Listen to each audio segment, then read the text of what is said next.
Chapter 873. Flap, Flap, Flap. As Wang Chang's army of more than 100,000 soldiers rode out of Qixi, countless carrier pigeons and rock eagles took off in every direction. This large-scale mobilization of soldiers had attracted the attention of countless people. On the distant Tibetan plateau, some Tibetan horsemen looked down from their vantage point, saw that dense mass of soldiers, and immediately turned their horses around. They're finally moving out? Next to the Uzun royal capital, in an underground prison that no one could see, there was a creaking sound as the steel bars opened. As Huoshu Wuzong and Dusong Mangpoj watched, a figure slightly combed back his hair, raised his head, and slowly walked out of the prison. Buzz! All was quiet and nothing happened, but in Dusong Mangpoj and Huoshu Wuzong's eyes, the entire world seemed to rumble and tremble with that person's footsteps. After a long time, the Uzun, the Tang dynasty, and the western regions were finally about to usher in a new wave of change. As the Qixi army departed, on the border between Qixi and the western Turkic Khaganate, a massive blue wolf stretched its neck and howled, its shrill howl traveling some li. The wolf howl continued to spread from the edge of Qixi all the way to the depths of the Turkic steppe. Gallop! A few moments later, 20 to 30 li from the Qixi border, 5 Western Turkic soldiers suddenly turned their heads and called out. Then, each of them riding a giant wolf, they hurriedly galloped off into the distance. A few hours later, neigh! The neighing of a warhorse resounded from the main peak of Mount Sanmi, the seat of the Western Turkic Khaganate's court. Following the loud neigh of the horse, a burly figure slowly appeared on top of Mount Sanmi like a deity. Everyone's eyes were glued to him. At that moment, the sky darkened, and even the sunlight seemed to be obscured by this figure. Urgent! All the Turkic cavalry immediately lowered their heads, expressions of respect and submission on their faces. In the Turkic language, urgent was an honorific given to a person of extremely high status. Other than the Western Turkic Emperor Ishbara Khagan, there was only one person who could earn the respect of so many Turkic soldiers around the Khagan's court, Great General Dewisseli. Just like the Tang dynasty of the Central Plains, although the Turks were brave and skilled in battle, only a handful of them could be called great generals. Dewisseli was one of them. The surroundings were so quiet that one could hear a pin drop. Dewisseli stood at the top of Mount Sanmi, his disdainful eyes shining like the sun in the sky. Dewisseli did not say a word. He only sat on the divine sun chariot. His cold gaze was like that of a god. He looked down from above and slowly scanned the land. Waving his right hand behind him, Dewisseli leaped into the air, crossing the 20-some zhang to descend the mountain. Rumble! The warhorse landed in a cloud of dust. At the same time, thousands of warhorses neighed and galloped behind Dewisseli. Tens of thousands of Turkic cavalry galloped out from behind Mount Sanmi, leaving a trail of dust in their wake as they charged down behind Dewisseli. Each of these Turkic cavalry exuded a storm of energy. Not even the 5,000 carefully selected Turkic warriors led by the Black Wolf Yabgu could compare to them. Moreover, these cavalry were completely different from the other Turkic cavalry. The steeds they rode were all taller and more muscular, clearly taller than the other Turkic steeds, each of them as handsome as a dragon. Rumble! The warhorses quickly vanished into the west. After the battle of the Qixi armory, the entire Turkic steppe was finally thrown into turmoil. Flap, flap! One carrier pigeon after another flew out. The Uzun and the Western Turks were far from the only ones to react to Wang Chang's expedition. These two sides were not the only ones paying attention to this war. In the skies of Qixi, countless birds were flying toward the interior of the western regions. Gaocheng, Lulan, Yu, Danhuan, Gumo, Wusun, all the kingdoms of the western regions, large and small, were paying attention to this war. A fire at the city gate will bring disaster to the fish in the moat. Although this war was a clash between the Tang dynasty and Arabia, two great empires of the East and West, it also concerned all the kingdoms of the western regions. Each country of the western regions needed to make its own choice in this war. The influence of this war was not limited to just the east of the Tsong Mountains. Have you found out everything? Whispers could be heard in the darkness. It was not the language of the Central Plains that they were most familiar with, nor was it Arabic, but a minority of the Hu language that no one understood. We found out everything. Gao Xianji has already given the order. In 7 days he will open the storehouses and take out all the wine, meat, and rations to reward the army. He's been very secretive about this matter and hasn't even told us about it. But based on his usual style, he's prepared to cut off all means of retreat and fight to the death with the Arabs. Another voice in Tala's replied in a low voice. Bastard! The first man to speak clenched his fists. In the dim starlight, one could vaguely make out that the speaker had long and narrow eyes, fierce and vicious. Above his lips were 2 thick mustaches, and it was clear at a glance that he was a man brimming with ambition. Most shocking of all was the aura and light of a ruthless ruler that his eyes exuded. In all of Talas, besides Gao Xianji and a few elite Han generals, there was only the mercenary leader of the Karluk tribe, Wanha Peluo. In the Karluk language, this name had only one meaning, King of Kings. Wanha Peluo had always been the strongest and most outstanding leader of the Karluk tribe. In his hands, the Karluks had become the strongest mercenary tribe on the steppe, possessing an extremely high status. In the western regions, they possessed an extremely high status. The Tang army is doomed. Gao Xianji has dominated for so many years, but this time, he's found the wrong opponent. The Anxi Protectorate army is doomed. He's preparing to drag us down with him. But he won't get the chance. Wanha Pelua's fierce voice resounded through the air. Guli, have the Arabs replied? They've replied. The Arabs have promised to take care of our safety. In addition, as long as we act as spies and open the gates, they will give us another 800,000 taels of gold. In addition, all the gold Gao Xianji plundered in the Shur kingdom belongs to me. The Arabs have also promised that they will support us in ruling over the other tribes in the western regions. The Karluk general called Guli said in a hoarse voice, his voice tinged with a special meaning. Good. Wanha Peluo coldly smiled, a frightening light in his eyes. Gao Xianji and the Anxi Protectorate army will fight the Arabs to the death in 7 days. We'll move tomorrow night and lure the Arabs into the city. Gao Xianji might not get the chance. Yes.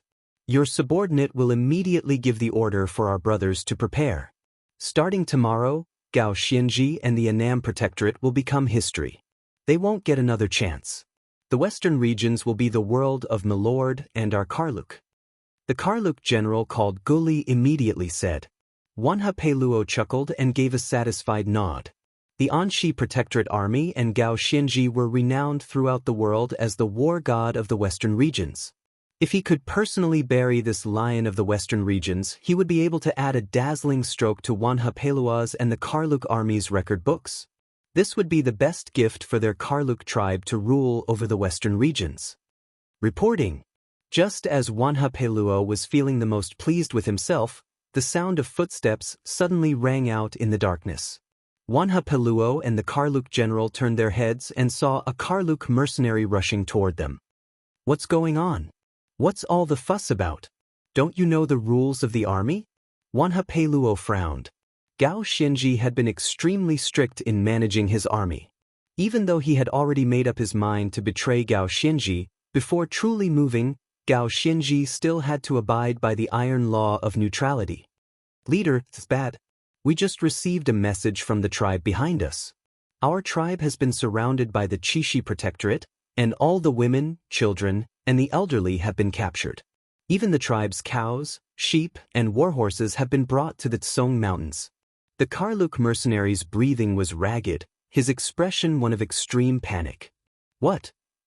Wanha Peluo and the general at his side widened their eyes, their bodies trembling as if they had been struck by lightning. Bastard, how could such a thing happen? Give me the letter.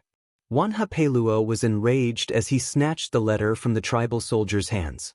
The Karluk tribe had many people, and the majority of the men would usually leave the tribe to fight in the field, leaving the elderly, women, and children to stay in the rear. This was also for the safety of the Karluk tribe. In this way, no matter how many men the Karluks lost in the field, the tribesmen in the rear could still reproduce and receive compensation from their employers. In addition, for the safety of the rear, Wanha Peiluo had left a special eagle in the rear. This was a mutant beast that he had purchased from an Arab merchant at a high price. It could fly extremely fast. If something happened in the rear, this eagle could be used to notify Wanha Peiluo at the front as quickly as possible. In this way, they could take care of each other and avoid being ambushed in the rear. But this sort of thing had never happened before, given the prestige and illustrious fighting power of the Karluks.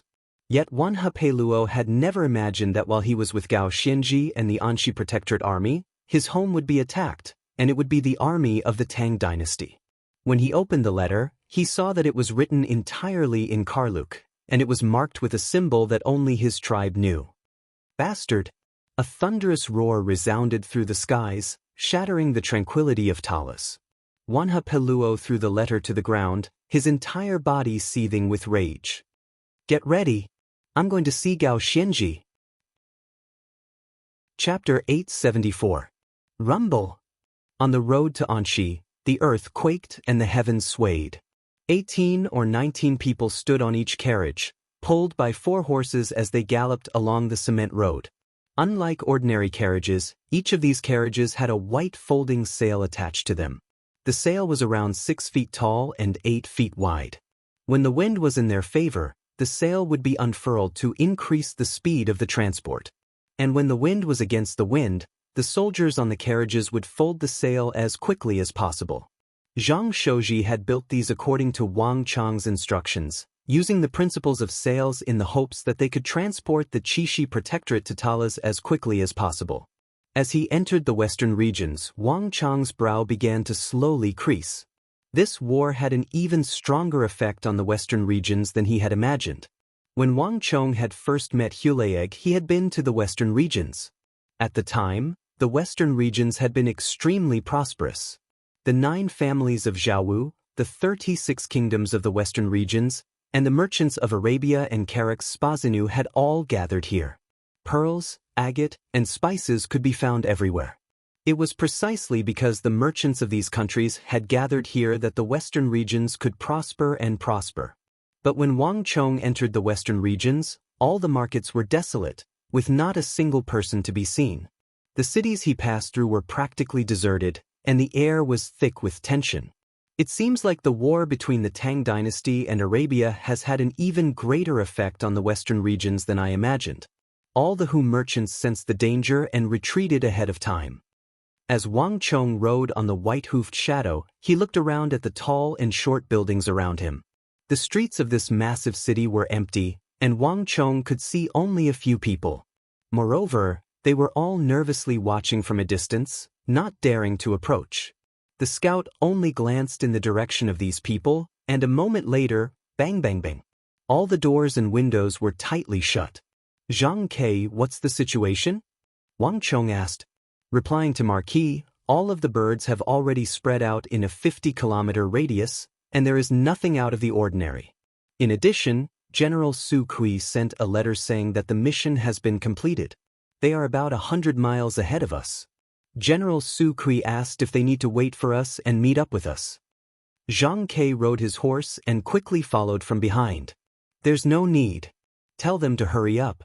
None of the Karluks are to be left behind. Wang Chong said. When he said the last sentence, Wang Chong's voice suddenly became incomparably cold. The Hu fear might but not virtue.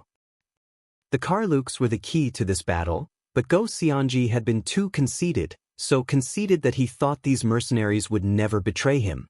Higher, these people work for money, but Gao Xianji specially arranged for them to be at the back of the army. This was simply digging their own graves. But now that he had switched to Wang Chong, everything was different. The merciful cannot command an army. War was a matter of great importance to the imperial court and the common people. Any kind of mercy was a woman's benevolence, not something a commander could accept. If the Karluks betrayed the Tang dynasty, they had to be prepared to pay the most grievous price. In addition, pass on my order. Have the horses for the transport carriages be swapped with the horses for the cavalry. Increase the speed of the march. Wang Chong said. Yes, Margaret. Zhang Ke bowed from his horse and quickly left to carry out the order. Once Zhang Ke was gone, Wang Chang's eyes flashed as he turned to the vast army in front of him.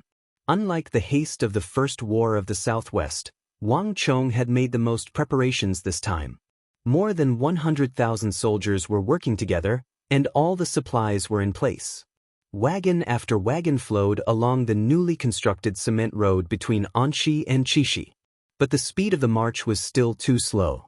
The infantry, craftsmen, axemen, and spearmen could not compare to the speed of cavalry. Moreover, Wang Chang's army also had a considerable number of ballistae. Ballistae were also known as bed ballistae, and each one was extremely large. Moreover, because they were forged from the finest steel, they were also extremely heavy. Each transport carriage could only carry 2 or 3 ballistae. This fact alone made it impossible for Wang Chang's army to move quickly. But Wang Chong was already doing his utmost to increase the speed of the march. Whether it was by adding small sails to the transport carriages or by swapping out the horses for the carriages with the cavalry's horses so that the horses could rest and conserve as much energy as possible, all of this was to increase the speed of the march so that they could reach the city of Talas earlier. Days passed, and the closer they got to the northwest, the thicker the atmosphere of war became, the more desolate and somber the cities became. Around 3 days later, a sandstorm howled up ahead. Beneath the dark clouds hanging low in the sky, a vast and majestic city, clearly built in the style of a strategic military fortress, gradually came into view. This city was completely different from other cities. On the city walls, there was a beacon tower every 10 feet or so, as well as an observation tower. This was something that only the military would use. "This is the 4 garrisons of Anxi?" Wang Chong quietly said to himself. In the western regions, the most famous garrisons of the Tang dynasty were the 4 garrisons of Anxi: Suye, Kucha, Khotan, and Shul. This was also where the Tang dynasty's Anxi protectorate was located. If one wanted to travel from Chishi to Talas, Anxi was a place that one had to pass through. In his last life, although Wang Chong had heard of the 4 garrisons of Anxi, he had never had the chance to go there, much less meet them. "Hiya!" Wang Chong suddenly urged his horse forward, galloping from the rear of the group. Behind him, Su Kui and the others exchanged glances and hurriedly followed. The buildings of Anxi were not as refined as those of the Central Plains, and they had a crude air to them. As Wang Chong led his men forward, he finally got a clear view of the 4 garrisons of Anxi. This massive city was crudely constructed, built from massive blocks of stone and then covered in thick layers of mud. Only then did this ancient and massive city come into being. After standing in Anxi for so many years, the surface of this city was covered in the scars of war and swords.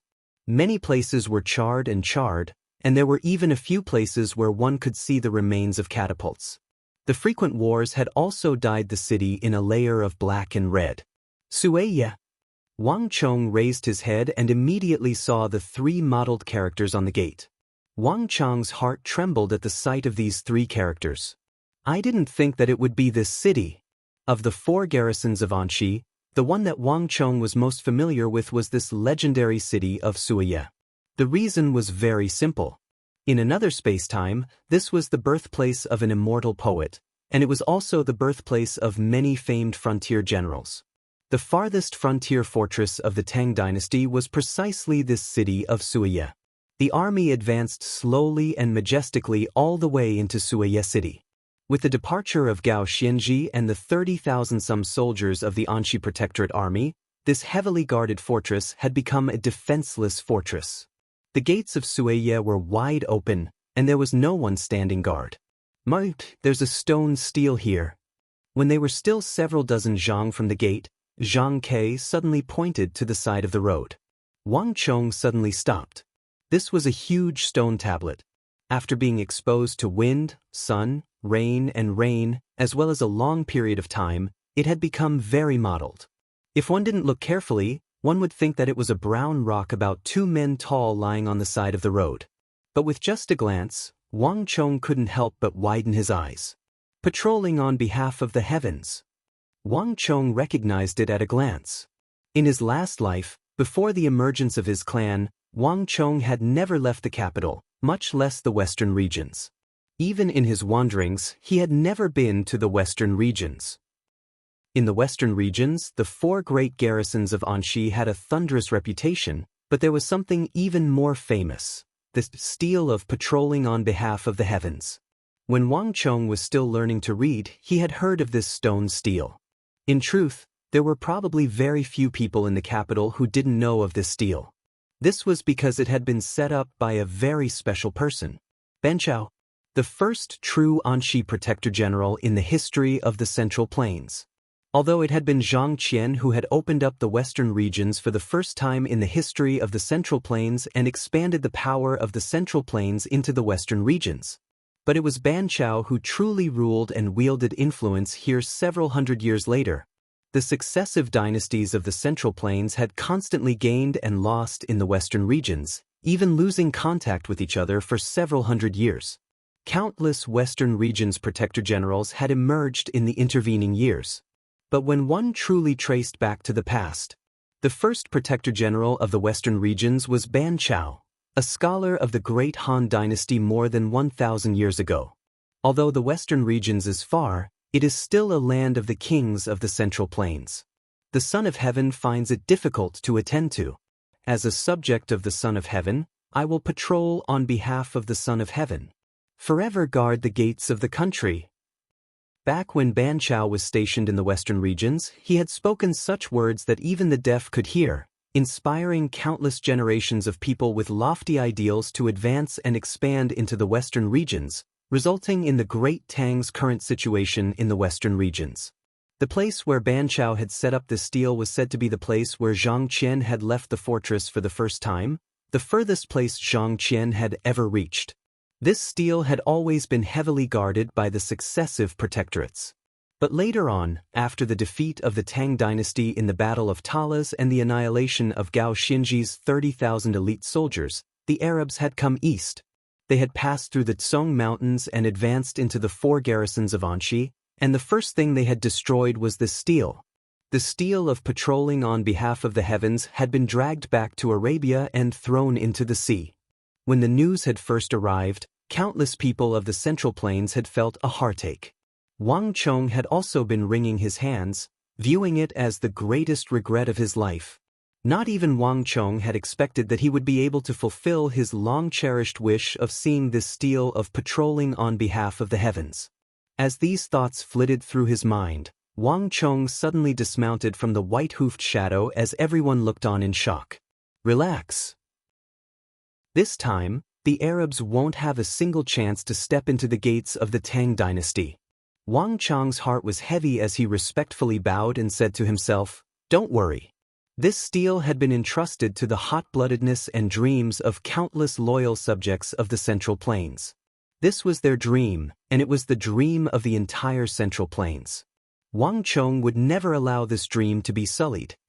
"Let's go." Wang Chong took in a deep breath and quickly mounted his horse. Calling out to his men, he rode toward Sueya. Chapter 875. Withered leaves drifted through the air over Sueya. Compared to the other cities, this city was more like the interior of the Central Plains. The ground was paved with gray stone and had a damp feel to it. And on both sides of the road, there were more buildings of the Central Plains. Most importantly, there were finally more people here than in other places. It was no longer like other places, which were completely empty, with only a few merchants in sight. However, the atmosphere of war here was also much stronger than anywhere else. Clang clang. Suddenly, the clanging of metal came from the distance, accompanied by the sounds of fighting. "Zhang Ke, what's going on? Why are there sounds of fighting up ahead?" Wang Chong frowned and gestured for Zhang Ke to come over. The Anxi Protectorate army was already on the front lines, fiercely battling with the Arabs. There shouldn't be any fighting in the city at a time like this. Reporting to Marquis, it's a group of bandits in Sueya. We don't know when they appeared, but when we discovered them, they were setting the city on fire and pillaging. Our troops are currently fighting with them and should be able to defeat them very quickly. Bandits? Isn't this the territory of the Anxi Protectorate? Isn't Feng Changqing still in the residence? Why would bandits appear here? Wang Chong sternly said, his brow creased. Although Gao Xianji had taken with him nearly 90% of the Anxi Protectorate army, he had still left 10% behind to guard the rear. With these great Tang soldiers guarding the rear, this sort of situation shouldn't have occurred. Moreover, one of the twin walls of the empire, Feng Changqing, was holding down the rear. I'm not sure. Zhang Ke shook his head, a look of confusion in his eyes. Based on what our Eagle team has seen from the sky, there's probably more than one group of bandits in Suiye, and this situation has probably been going on for some time. General Kong Xian is currently leading his men to drive out the bandits. I'm confident that it won't be long before all of them are eliminated. Wang Chong nodded. We'll know once we ask Feng Changqing. Just as he was speaking, the sound of galloping hooves could be heard. A messenger passed through the heavy ranks and suddenly rushed over from the front. Report. Marquis, Anxi Vice Protector General Feng Changqing requests an audience. Oh! Wang Chang's eyes flashed in surprise. Speak of the devil, and the devil appears. Without much time to think, Wang Chong patted his warhorse and immediately moved forward. On the side of the official road, beside a green government office, a few figures stood quietly. The leader was an ugly, dark-skinned middle-aged man with a straight back and a gentle demeanor. He looked extremely confident. Behind him were 4 burly soldiers of the Anxi Protectorate Army, long sabers strapped to their waists. It was unknown how long the 4 of them had been standing there, but their expressions were slightly anxious. He's here. At the sight of Wang Chong's horse, Feng Changqing's eyes brightened, his heart overjoyed. As if he had found his savior, he led the 4 elites of the Anxi Protectorate Army forward to meet the enemy.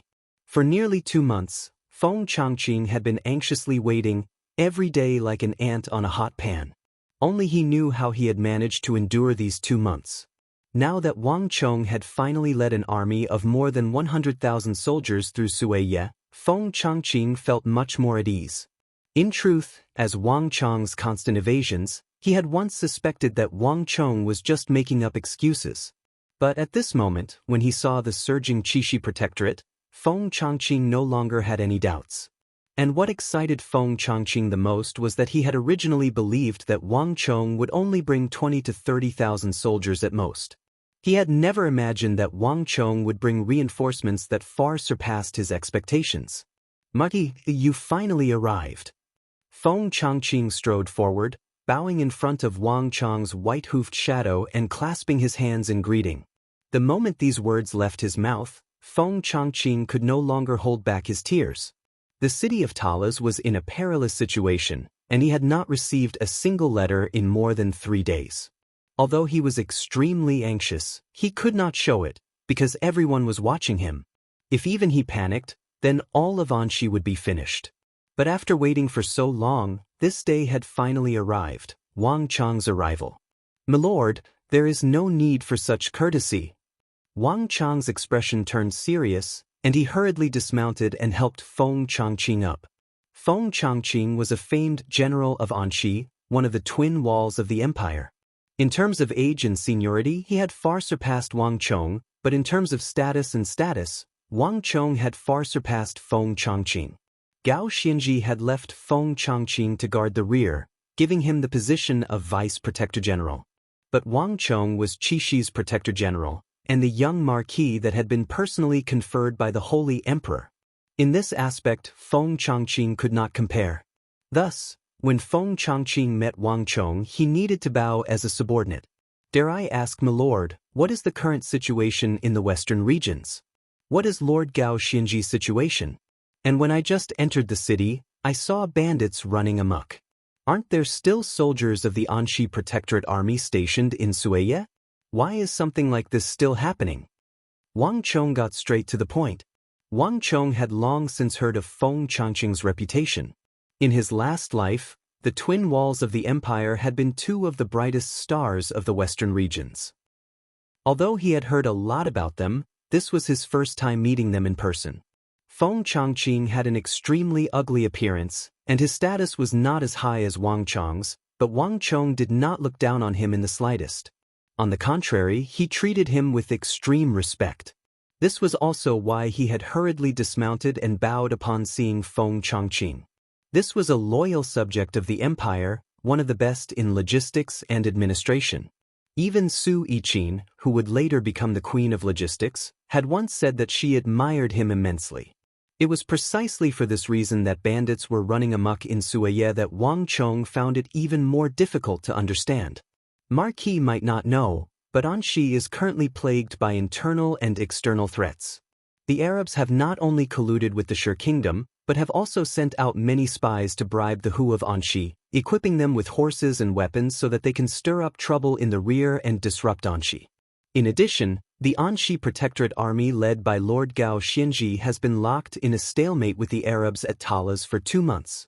The people of the western regions are unsettled, and many small kingdoms and tribes of the western regions are taking advantage of the situation. Anxi is severely lacking in soldiers. The total number of soldiers doesn't even add up to 2,000, far from enough.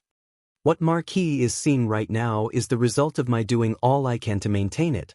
Otherwise, Suye would have been even more chaotic. Feng Changqing had a haggard expression on his face. As one of the twin walls of the Tang dynasty, besides Gao Xianji, Feng Changqing was the most dazzling figure in all of Anxi.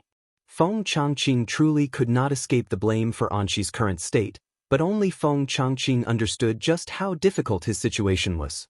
When the 36 kingdoms and tribes of the western regions were taking advantage of the chaos to rise up, the 2,000 soldiers of the Anxi Protectorate army that had been left behind to guard the area was truly a single log.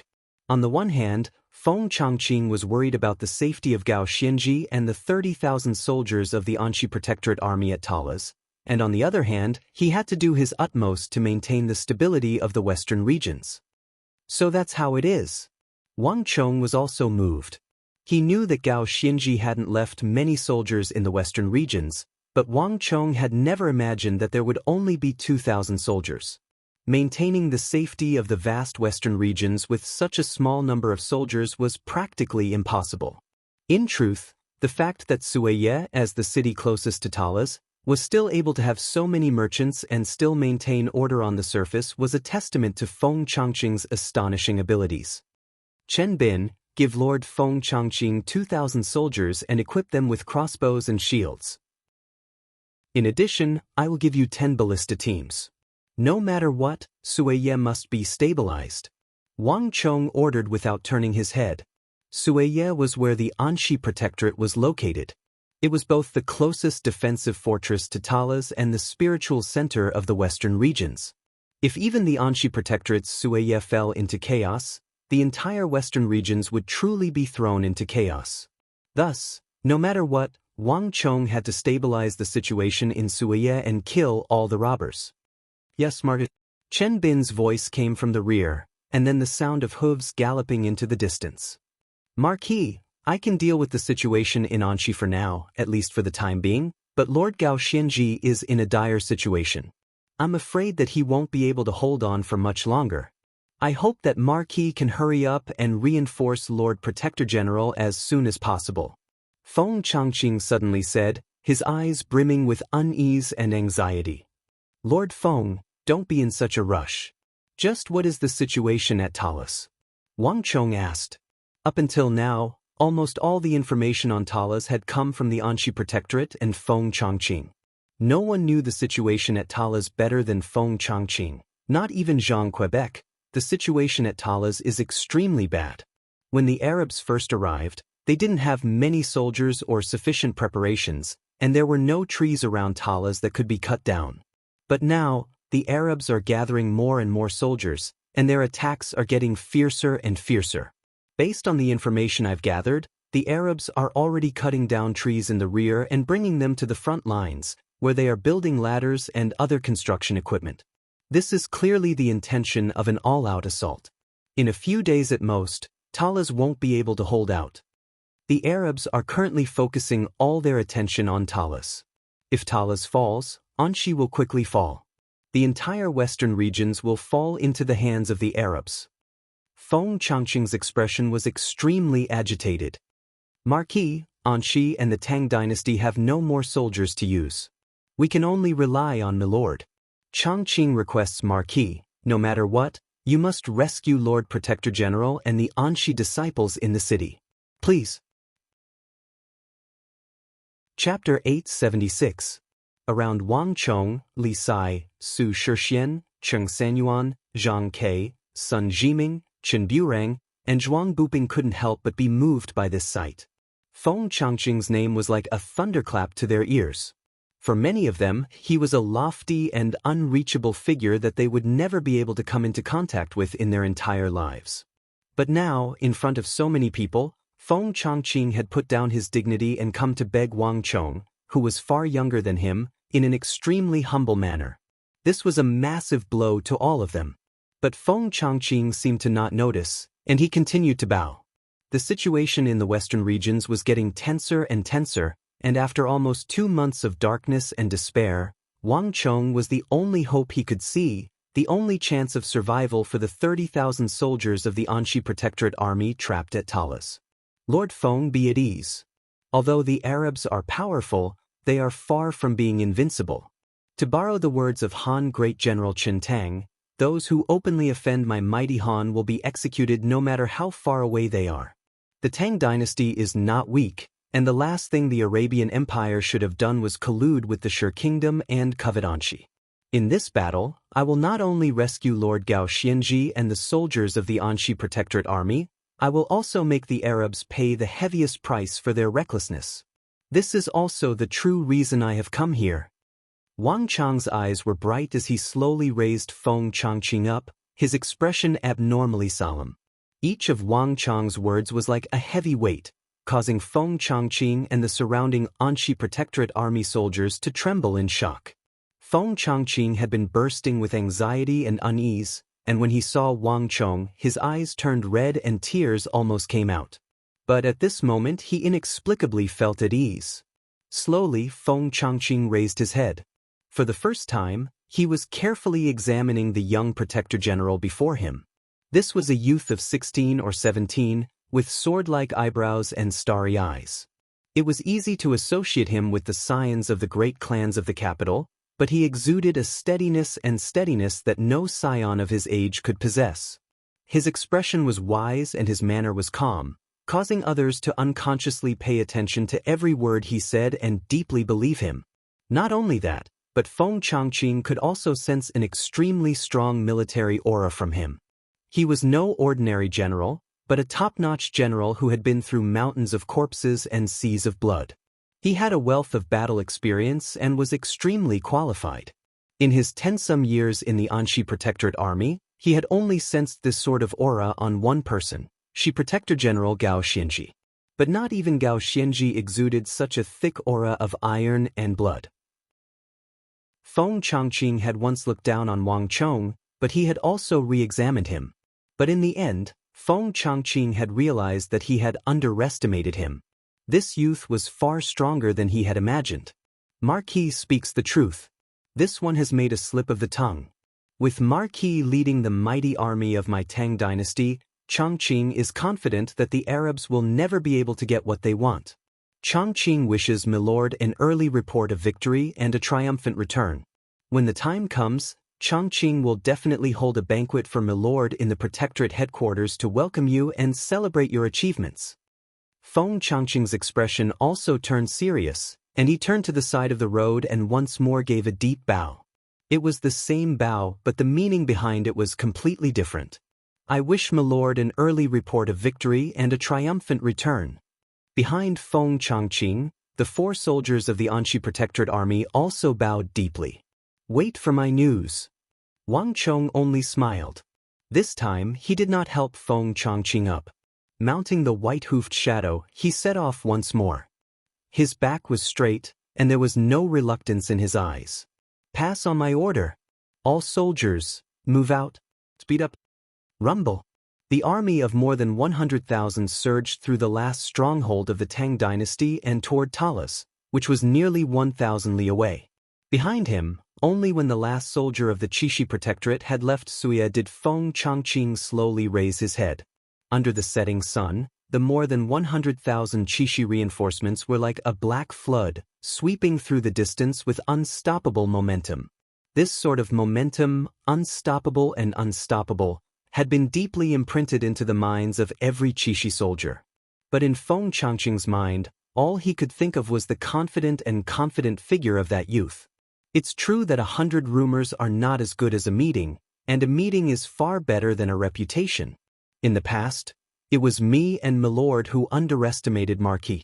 For the Tang dynasty to have Marquis is the fortune of Anxi, and the fortune of all the people of the world. I am confident that Marquis will definitely succeed in this battle. After leaving Suiye City, Zhao Fu found himself surrounded by mountains and valleys. There were no cities or villages, and the surroundings were completely desolate. All soldiers, hear my order. Advance at full speed. Keep up. Don't fall behind. Hurry. Talas is in dire straits. Don't let the Arabs have their way. They passed through the precipitous Song Mountains, which looked like a giant coiled dragon, and followed the desolate mountain path west. The sounds of urging came one after another, and the entire army moved at an extremely high speed. Speed was of the essence in war, and birds were constantly flying back and forth above the army. Although they still hadn't reached Talas, they could already hear shouts in the distance. Although they couldn't see anything, everyone could imagine that hundreds of thousands of soldiers had gathered at Talas and were engaged in a fierce battle. Everyone's expression immediately tensed up. In the army, from top to bottom, all the generals' expressions were incomparably solemn as orders were passed down one after another. Even the Hu mercenaries, who spoke a different language from the Han, could feel the tense atmosphere. They all held their breaths, not daring to breathe too loudly. Not only that, a day later, a new order was issued. All the hooves of the horses were to be wrapped in cloth, and the mouths of the horses and livestock were to be covered with nets to prevent them from neighing or making any noise. The noise of the army of 100,000 was immediately reduced to a whisper, but in this silent environment, the atmosphere of war had only intensified. Although the higher-ups had not explicitly said it, even the slowest person could tell that an unprecedentedly fierce battle was imminent. 100 li. As they got closer and closer to Talas, the shouts grew louder and louder. Li. Talas was still nowhere to be seen, but the waves of noise completely drowned out the rumbling of the carriages and the marching of the army. 50 li. The army moved faster and faster, and on the horizon, one could faintly make out a mountain range. The mountains were lush, and although there were no abnormally tall trees due to the terrain, they were still covered in green vegetation. The white stone ridge was the closest obstacle to Talas. Looking up from the white stone ridge, one could already see a huge, majestic city protruding from the top of the mountain. Thick smoke billowed above the city, and flames soared into the sky, enveloping the entire sky. The atmosphere was getting tenser and tenser. The army of 100,000 had solemn expressions, none of them making a sound. Even the cattle, sheep, and other livestock that served as food for the army seemed to sense something, their mouths closed, their eyes brimming with unease. Hurry up! Order after order was issued, the supervisors and officers of the army of 100,000 frantically issuing orders. All of them could sense the atmosphere of war, their hands tightly gripping their weapons as they stared forward. All of them understood that the battlefield was over there, that the enemy was there. What awaited them next would surely be an unprecedented, most ruthless, and most intense battle. The gates of the Tang dynasty were right behind them, and the 30,000 soldiers of the Anxi Protectorate Army were waiting for reinforcements. There was no path of retreat. 40 li. The tension in the air was so thick that it was suffocating. At the front of the army, Zhang Ke and the other members of the Eagle team had gathered together, all of them solemn. Ever since they had entered the western regions and formed this team, Zhang Ke and the others had experienced many aerial battles, including the battle at the Triangular Gap, the battle at the Qixi Armory, and the battle on the Turkic Steppe.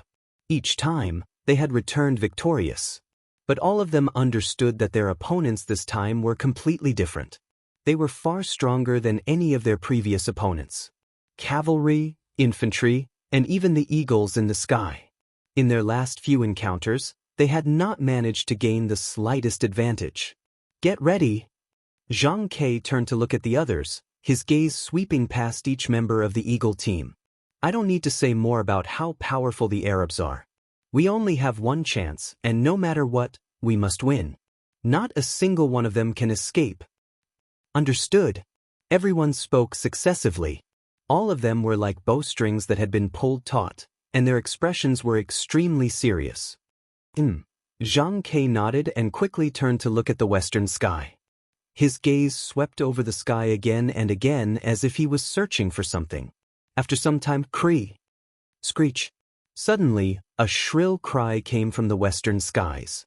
A moment later, massive Arabian hunting falcons, their eyes sharp and piercing, unfurled their massive wings and flew toward them. They're here. Zhang Ke's pupils constricted, and the entire eagle team tensed up. These were the hunting falcons that the Arabs had stationed on the perimeter. Although the Arabs were attacking Talas with all their might, they had never expected reinforcements to arrive. But like all imperial armies, the Arabs maintained a vigilant watch over their surroundings, even in the midst of fierce battle. Without the slightest hesitation, the scarred Eagle King Xiao Sha leaped from Zhang Ke's shoulder and shot into the air like an arrow. The battle could begin at any moment. Go. Chapter 877. Only the Arabs themselves knew just how great of a price they had paid in order to get a better understanding of the Arabs.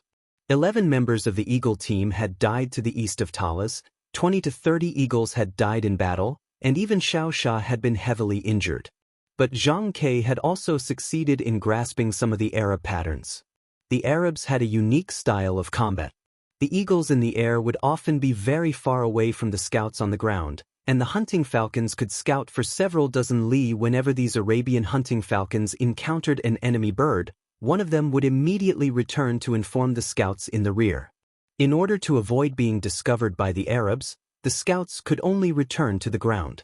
At this time, if they couldn't see any enemy in the air, the Arabian hunting falcons would continue forward, circling in the air to gather more information on the enemy before leaving. If they wanted to avoid being discovered by the Arabs and make preparations, they had to exterminate all of these enormous Arabian hunting falcons that were skilled in aerial combat. If they let even one escape, all their efforts would have been for naught. More than 100,000 Chishi reinforcements had traveled a great distance, and concealing their auras would be meaningless.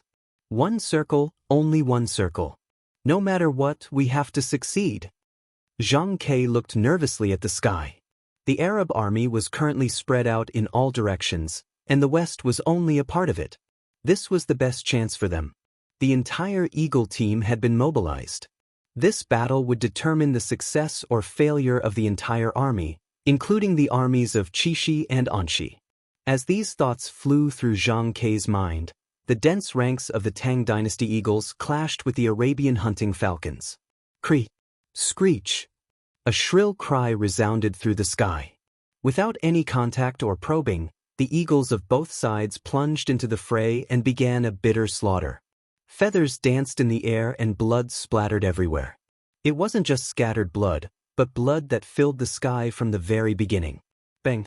In a flash, an Arabian hunting falcon plummeted from the sky like a boulder, smashing into the hard ground of sand and smashing into a bloody mess of flesh and bones. Behind it, 2 or 3 great Tang eagles crashed into the ground like raindrops. 5, 6, 7. The battle was far more intense than they had imagined.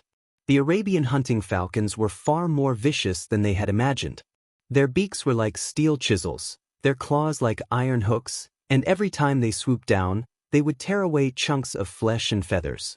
Each of the Arabian hunting falcons could fend off 2, 3, or even 4. Zhang Ke's Eagle King Xiao Sha had been injured by these ferocious attacks. But this time, Zhang Ke and the Eagle team had adopted a completely different tactic. Whoosh! Like a pack of wolves, 30 to 40 eagles lunged at an Arabian hunting falcon, pecking and clawing. In a single exchange, the enormous and vicious Arabian hunting falcon was surrounded and killed, its corpse plummeting from the sky. During this process, the entire Eagle team was completely focused, completely ignoring the attacks of the other hunting falcons. No matter how they attacked, none of the eagles looked back, and none of them tried to escape. They endured the pain of surrounding a hunting falcon and then immediately moved on to the next. In these circumstances, the eagle team suffered particularly heavy losses. The eagles were covered in wounds so deep that their bones were visible, and they continued to drop to the ground like rain. Seeing this scene, the eyes of all the members of the eagle team turned red. They had spent a great deal of time training each eagle, and this was not just some simple training. It had also been built up with deep emotions.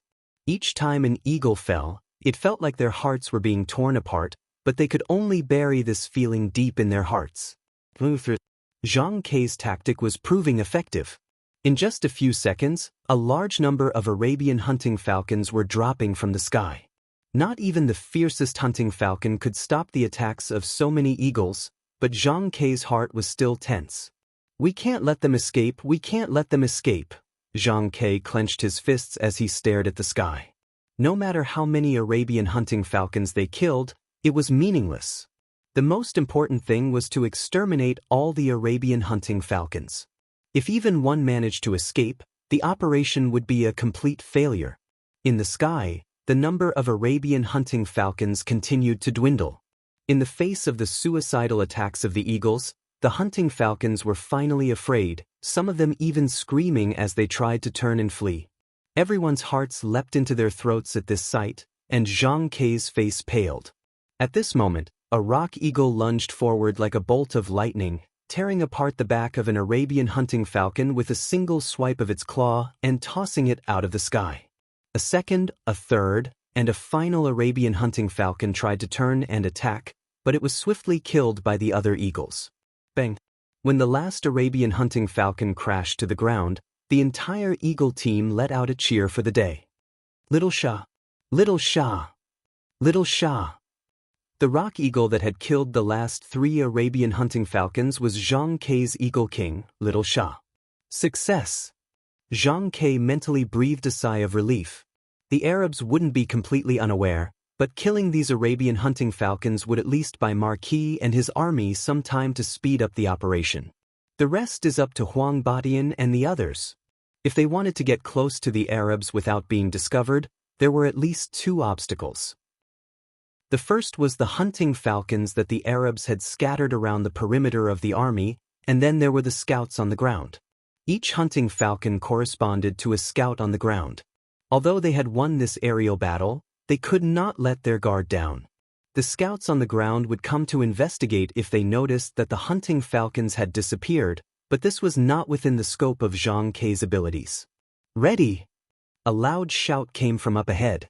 Zhang Kei turned his head and saw that Huang Badian was riding a large reddish-brown horse, calling out to the elite scouts in preparation to move out. As they got closer and closer to Talas, the army began to move faster and faster. All of them knew that they didn't have much time left, and all of them were on edge. 30 li later, all the Arab scouts on the perimeter had been eliminated, giving Wang Chong and his more than 100,000 soldiers some time to march. 20 li, 15 li, 13 li.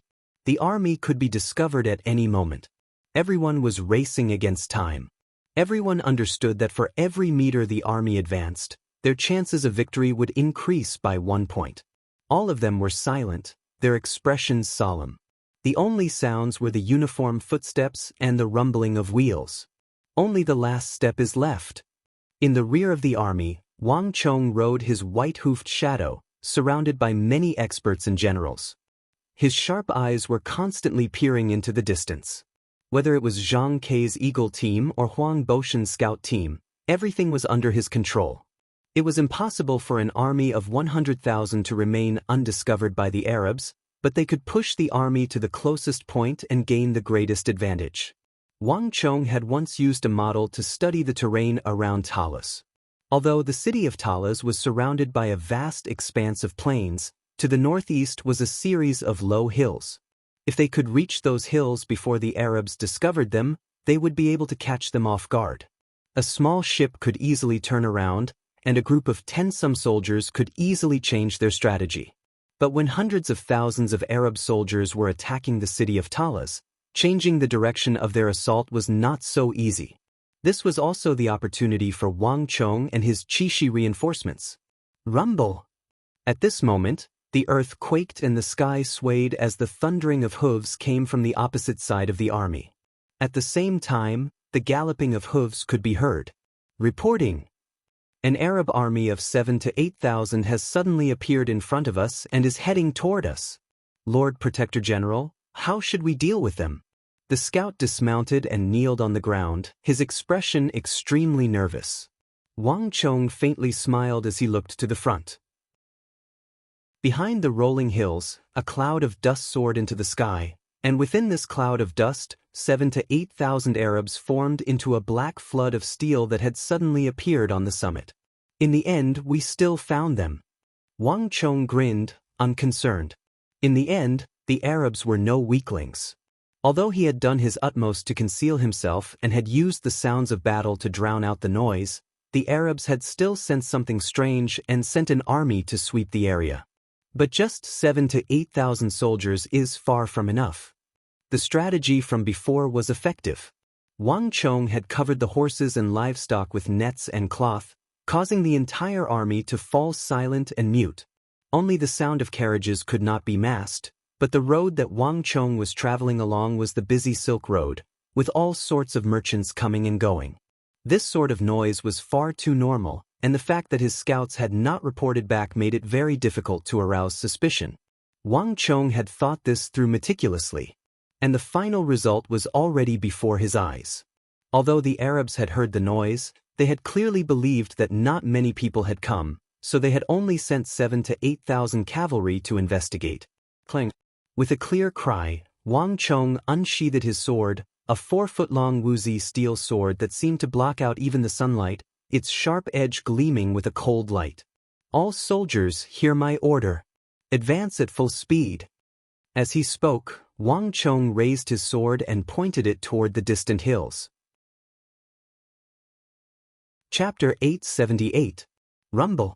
The Arab cavalry in the distance began to grow restless as the army charged. Bastard! How could there be so many Tang people? Why haven't we received any news? On a distant hill, a furious roar in Arabic resounded through the air as a heavily armored Arab general glared at the vast army before him, his face contorting in shock. Translated by Hypersheep 325. The order he had received was that an army of around 20,000 to 30,000 soldiers was heading toward Talas. Although he could not be sure if it was the Tang dynasty's army, his superiors had still dispatched a force of 7,000 to 8,000 cavalry to investigate. The Arabian Empire was a country of war, and all its subjects, from top to bottom, were seasoned warriors.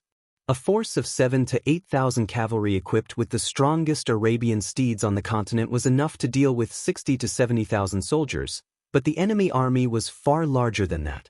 The Arabs had never shied away from battle, but the army they were facing was no ordinary army. The stern and imposing aura and the sharp aura it exuded indicated that this was an army that had been through many battles, the elite of the elite. Only a madman would use 7,000 soldiers to deal with an army of more than 100,000. Retreat! Retreat!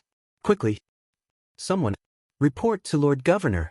Screams resounded through the heavens as the 7,000 Arab cavalry fell into panic and began to retreat. In front of them, the more than 100,000 Chishi reinforcements were surging toward them with thunderous speed.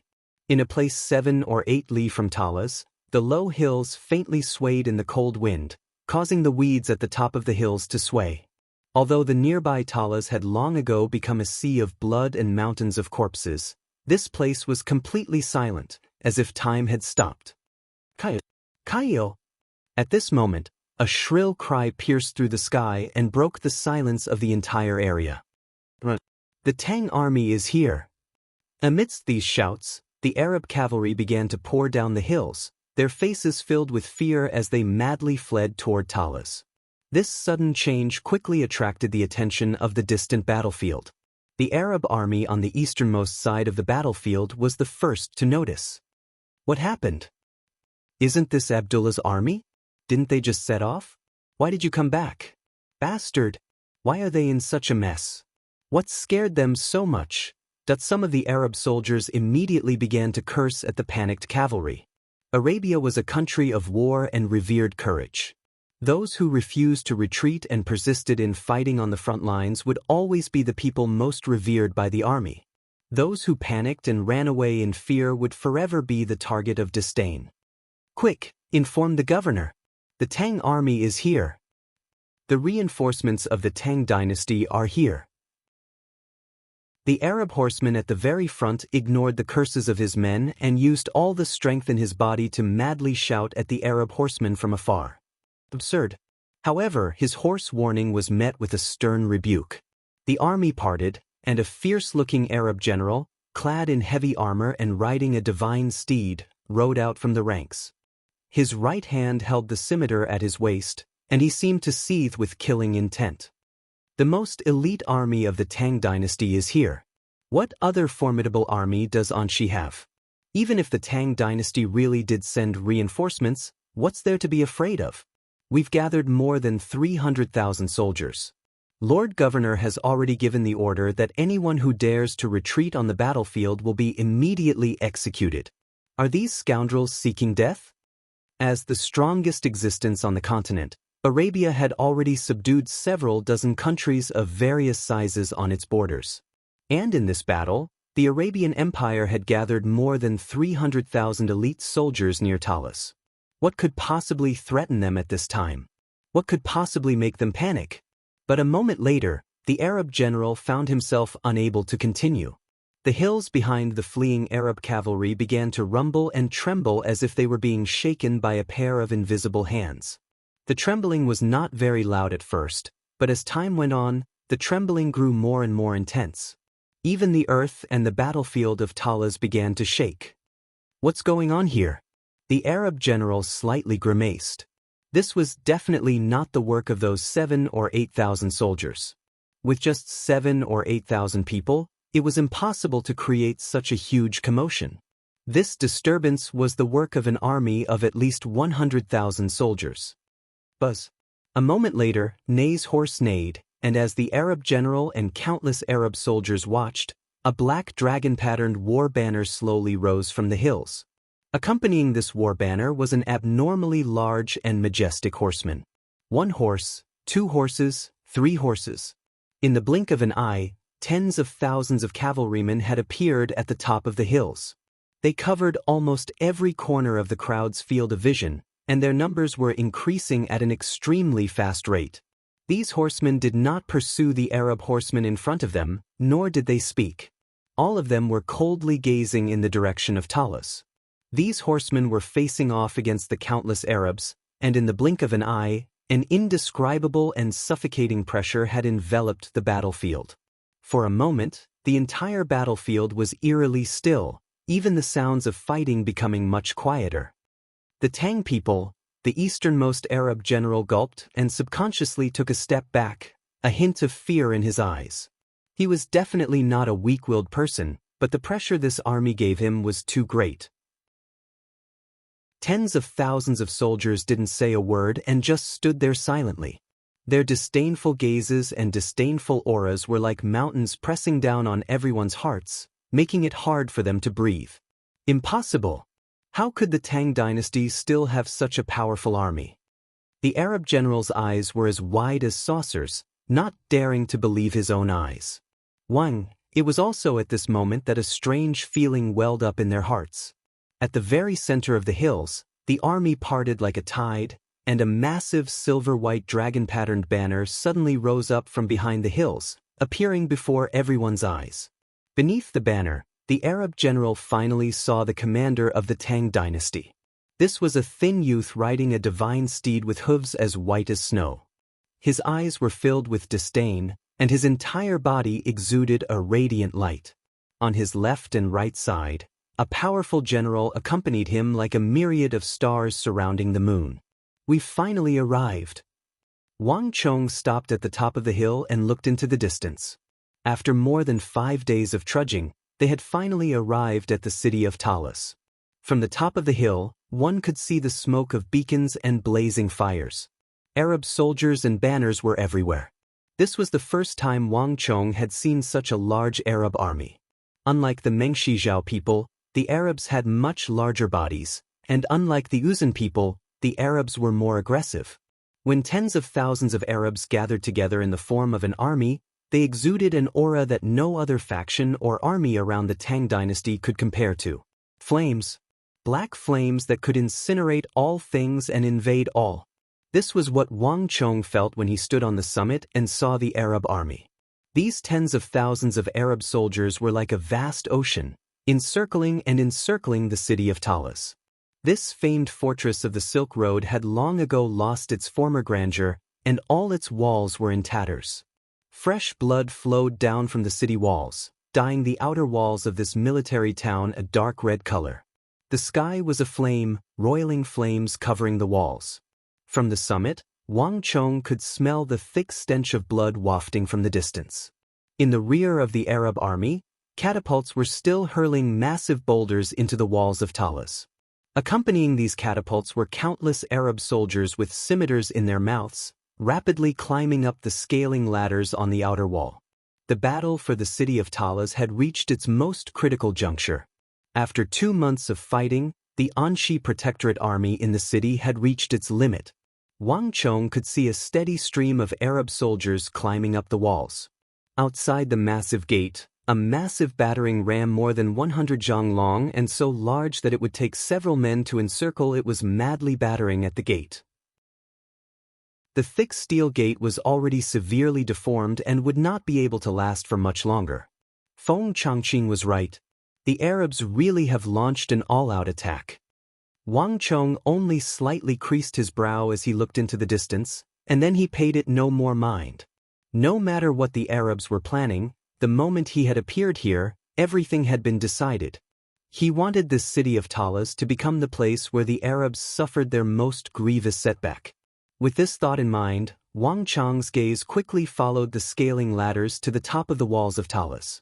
At the most illustrious place on the walls of Talas, Wang Chong finally saw that imposing figure whose name resounded through the entire western regions. Standing on the high walls, this figure was constantly cutting down the Arab soldiers climbing up the scaling ladders, roaring as he commanded the other soldiers. His armor was stained red, and there was not a single spot on it that was clean. Gao Xinji's figure was deeply rooted in the wall, seemingly one with the earth. From a distance, he appeared like a giant. No matter how many Arab soldiers charged at him, no matter how powerful their charge, they would always be stopped in front of him, forever unable to break through. Around him, Wang Chong could also see the countless figures of the Anshi Protectorate army engaged in fierce battle. After several months of fighting, all of them had reached the limits of their physical strength. They were so exhausted that they seemed ready to collapse at any moment. But a pride ingrained in their bones continued to support them as they tirelessly fought on the walls. No one knew how long they could last, but each of them was using their own methods to persevere. Chapter 880. Impossible! How could there be such powerful cavalry from the east? In the rear of the formation, Umar's pupils constricted, and he almost stopped breathing. The tens of thousands of Arab cavalry he had dispatched were the elite force under his command. They had followed him through many campaigns, suppressing many rebellions and conquering ancient civilizations like the Sassanid dynasty. However, Umar had never thought that such a skilled cavalry would be defeated by the cavalry from the east. They were not a match for them at all. "Everyone follow me!" At almost the same time, Sun Jiming roared from the rear of the Wushang cavalry. Taking advantage of the moment when the Arab cavalry had been scattered, he ordered the nearly 10,000 Qishi cavalry to plunge into the gaps in the Arab cavalry like a massive saber. Under the charge of Sun Jiming's cavalry, the scattered Arab cavalry became even more disorderly. On the other side, Chen Burang, Zhuang Buping, Qi Weisi, and the other future generals of deflecting blade manner were also leading the cavalry of the Annam Protectorate and the other mercenaries in the charge. After more than a year of bitter training, these people had not yet reached the level of strength equivalent to Li Sai or Su Hanshan, but the insight, knowledge, and skill in the art of war that they had gained from their time with Wang Chong had slowly matured, and they were beginning to show the embryonic forms of these future generals. From this aspect, the insight, knowledge, and skill they had displayed on the battlefield were far more effective than their individual strengths. This was also why Wang Chong had called them out of deflecting blade manner. Bang bang bang. The army continued to charge, choosing to strike at the weakest points of the Arab army, the most lethal points. The art of war is the art of chess. After training in deflecting blade manner for so long, Sun Jiming, Chen Burang, and the others had all gained a systematic understanding of the art of war under Wang Chang's tutelage. They had also developed an extremely keen sense for opportunities and opportunities. One war Saint Wang Chong was hard enough to deal with, and with these future generals, an army of 100,000 could display an unimaginable power. This was the most valiant and most extravagant army of the Tang dynasty. Boom boom boom. Screams and collisions filled the air as the tens of thousands of scattered Arab cavalry were torn to pieces. Even though the Arabs were tall and innately skilled in battle, war had never been fought by individuals, but by groups. Once the Arabs were cut up into small groups, no matter how strong they were, it was meaningless. Bang bang bang. One Arab horseman after another was pierced through from multiple directions, falling from their horses and dying on the ground. In just a few seconds, the Arabs had lost 17,000 to 18,000 soldiers, a speed that left everyone alarmed. When these tactical generals of deflecting blade manner were paired with a future invincible great general like Li Sai, the power of this arrow formation was unimaginable. Nay! The neighing of horses resounded through the battlefield. While Sun Jiming's cavalry were repeatedly cutting through the Arab cavalry, Li Sai had already pierced through the Arab cavalry formation. The massive Fergana horse carried Li Sai like a bolt of white silk as it crashed into the Arab shieldmen at the very back. Careful! Raise the shields! Stop those Tang people! Kill them! Kill them! Those who retreat will die! A series of urgent voices resounded throughout the battlefield, revealing a strong sense of panic. Boom boom boom. On the eastern edge of Talas, countless Arab shield-bearers gathered all their strength to hold up their massive shields. But the only response they received was the clattering of metal, clang. Li Sai swung his massive Wuzi steel sword, cleaving the massive Arab shield in front of him and the shieldmen behind it in two. Seeing this scene, everyone's eyes were filled with fear. The Arabian Empire was a country of war, and all its armor and weapons were forged to the highest standards. The heavy shields distributed to the infantry were all forged from the finest quality of black iron. This material could not only block the full-strength charge of cavalry, but it was also extremely tough. Even the sharpest Arabian saber would find it difficult to scratch it. It was a well-known name in the western regions. No one had expected that this giant Tang general would be able to cleave it in two like it was made of paper with a single blow of his sword. No matter what price we have to pay, stop him. Axemen, shieldmen, archers, hurry. Don't let him get close. The entire Arab infantry formation was thrown into chaos. Li Sai's godlike stance and divine power had left all of them stunned. Countless soldiers raised their shields and swarmed over from all directions, wanting to block Li Sai and the opening. However, it was too late. Charge! The tens of thousands of Wushang cavalry followed closely behind Li Sai, their Wuzi steel swords slashing down on these famed Arab shields. Li Sai had only opened a small opening, but the moment the 5,000 Wushang cavalry charged in, this small opening immediately became a massive gap, throwing the entire army into chaos. Cavalry reigned supreme in the world and were the most powerful of all soldiers. No infantry without a shield to slow them down could possibly stop cavalry at their top speed.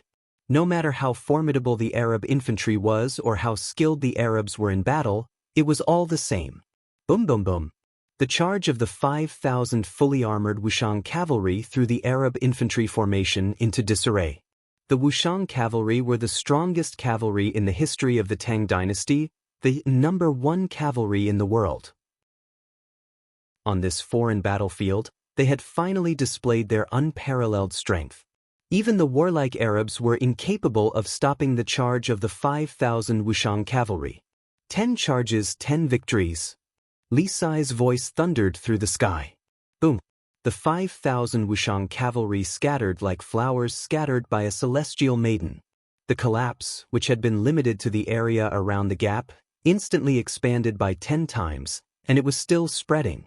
No! Deep within the army, The Arabian spear Umar trembled in shock at this sight, his entire face paling.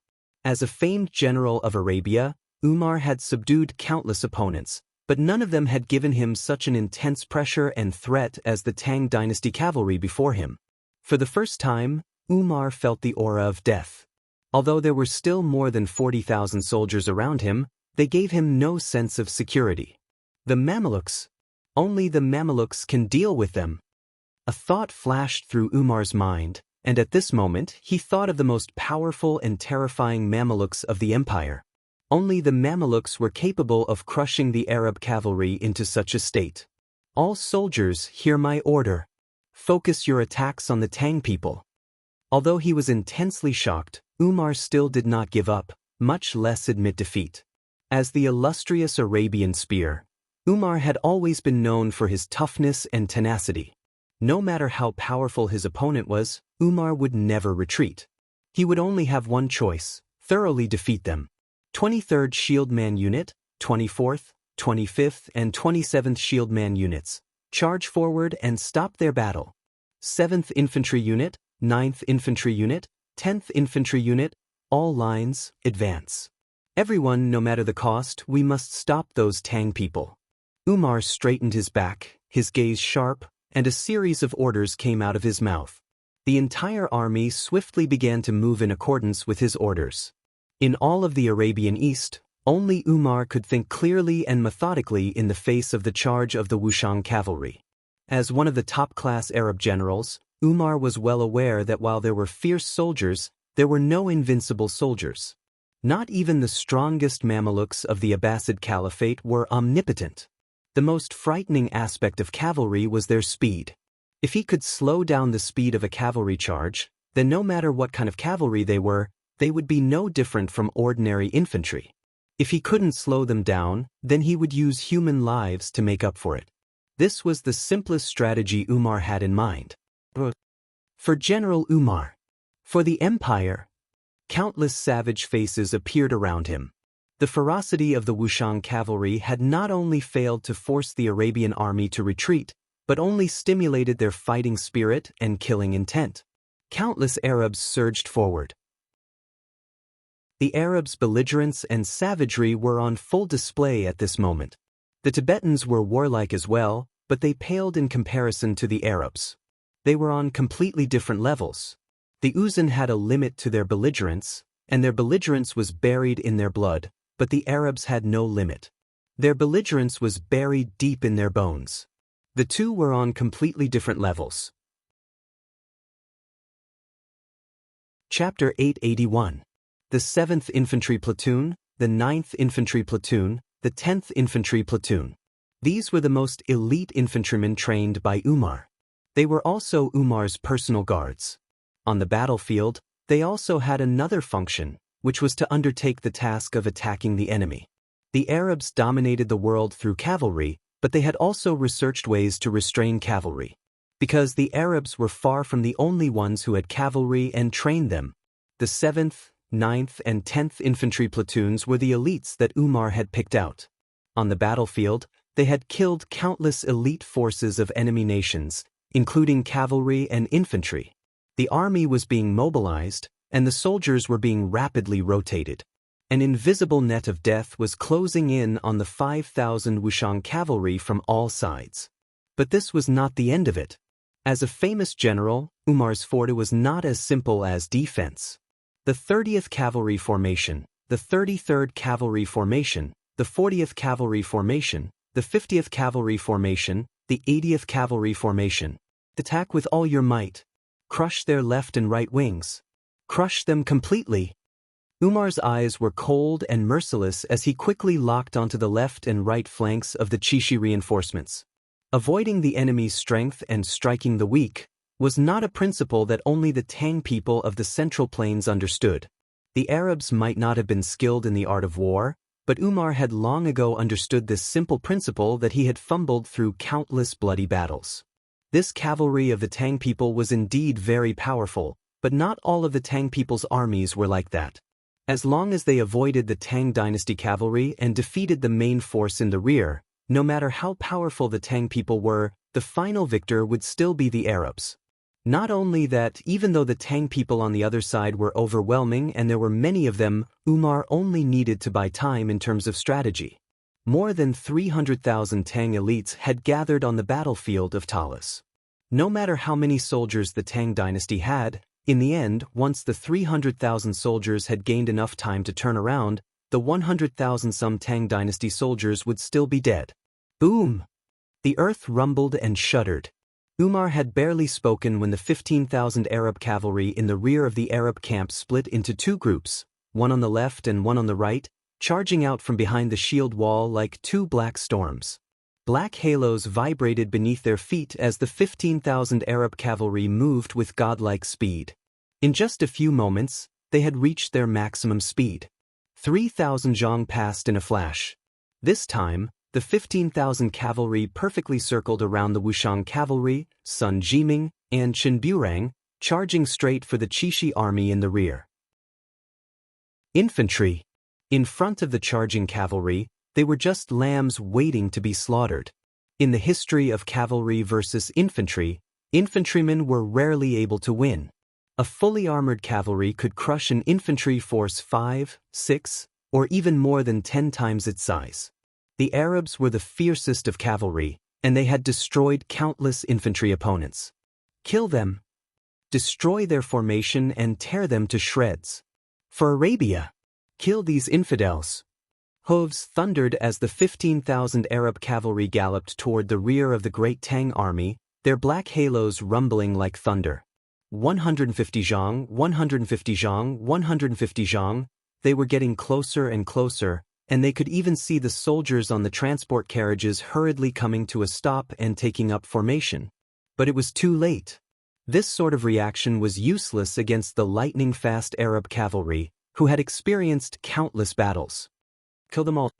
Savage bellows resounded through the heavens as the 15,000 Arab cavalry began their final charge. Ready! Ready!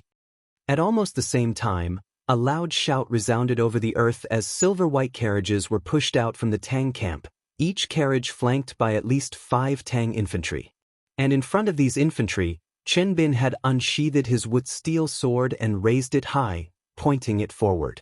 His eyes were cold and his body straight, his hand gripping his sword as if it had been frozen in place. 40 zhang. 30 zhang. Fire! At the last moment, Chen Bin swung down his sword. With Chen Bin's order, the hundreds of small carriages in the army began to move. Boom, boom, boom. In that instant, the heavens and the earth fell silent. Everyone could hear thunderous booms in their ears. Those were the notes of death. In the next moment, under the gazes of countless people, crossbow bolts more than 3 meters long and covered in inscriptions suddenly shot out from the small cars like a waterfall. Careful! It's ballista bolts. At the sight of these ballista bolts, the eyes of the Arab horsemen at the very front widened and they almost stopped breathing. An intense fear engulfed them and they began to pull on their reins to stop, but it was too late. Boom! A thick ballista bolt pierced through the first Arab warhorse, and then the second, the third. These famed Arab warhorses were all covered in thick armor that ordinary arrows could not pierce through, but in the face of the most formidable ballista bolts of the Tang dynasty, they were as useless as paper. Boom, boom, boom. Hundreds of ballista bolts shot through the air, each one piercing through 4 or 5 Arab horsemen. Some of the more powerful bolts even pierced through 7 or 8 horsemen in a straight line. Neighing filled the air as the Arabs lost at least 5,000 or 6,000 men in a single clash. Despite being hit by the bolts, the inertia of the Arab horsemen allowed them to continue forward, gliding over the ground for a long distance, even reaching the ballista at the very front. But by then they were already dead. Release! Chen Bin's eyes were fixed on the Arab horseman, and he swung down his Wuzi steel sword once more. Boom boom boom. A second volley of ballista bolts exploded into a cloud of dust. Release! A third volley of ballista bolts followed, each one like the scythe of the Grim Reaper, each aimed at an Arab horseman. After 3 volleys of ballista bolts, the fates of the 15,000 Arab horsemen were sealed. The vast battlefield was littered with the corpses of warhorses and Arab cavalry. After the 3 volleys of ballista bolts, the rumbling of hooves and the thunderous roars of fighting had vanished without a trace. Blood flowed everywhere on the ground, and the gurgling sound could be heard clearly. Silence. For a moment, the entire battlefield was eerily still, as if even the sounds of fighting had been silenced.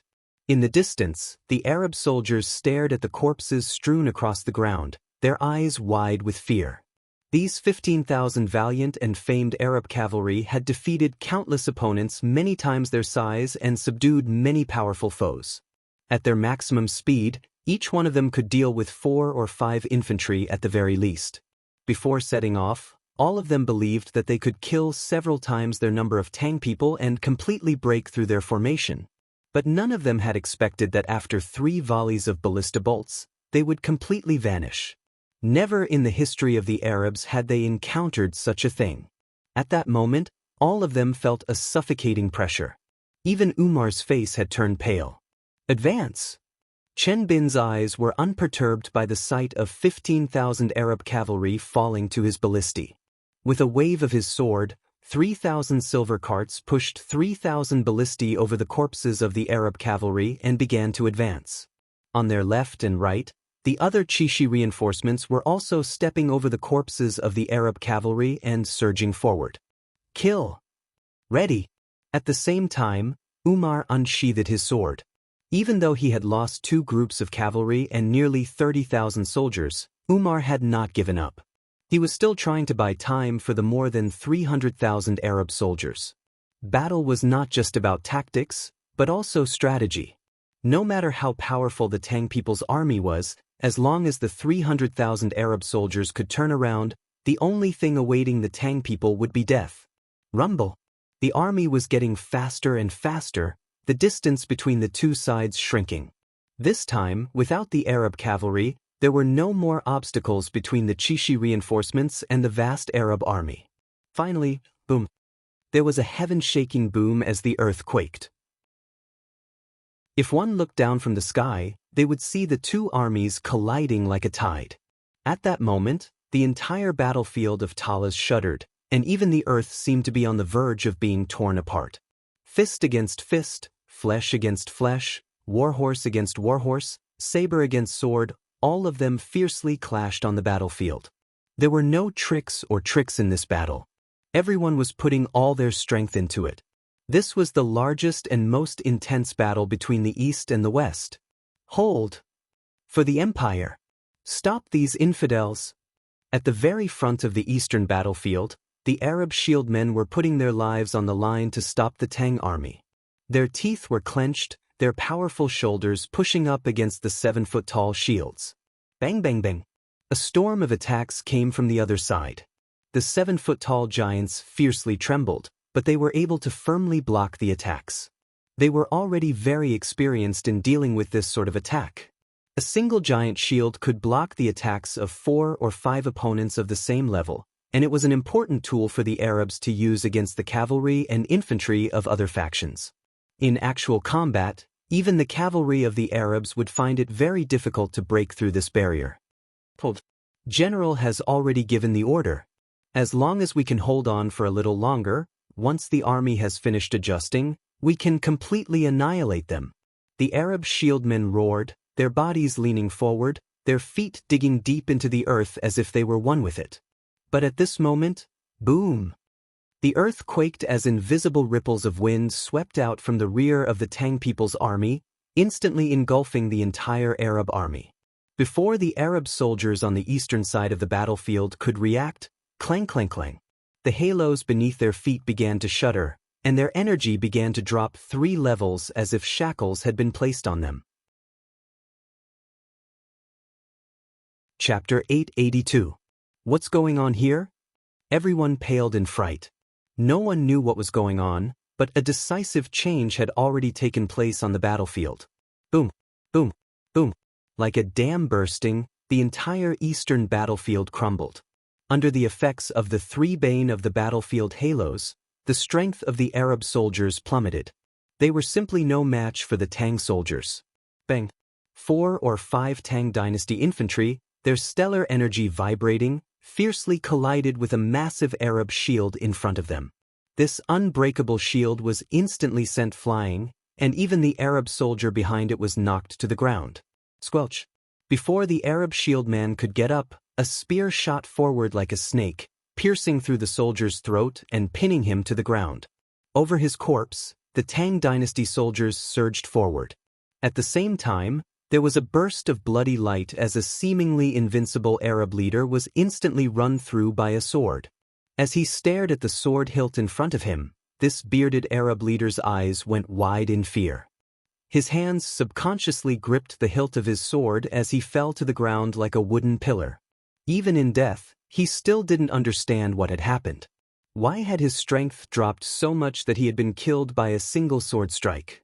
In a few short moments, tens of thousands of Arabs had fallen. Boom boom boom. At almost the same time, the ballista army under Qinbin's command arrived, firing volley after volley of ballista bolts into the Arab camp. In order to defend against the attacks of the Tang dynasty, the Arab soldiers on the eastern battlefield had arranged themselves in extremely tight formations.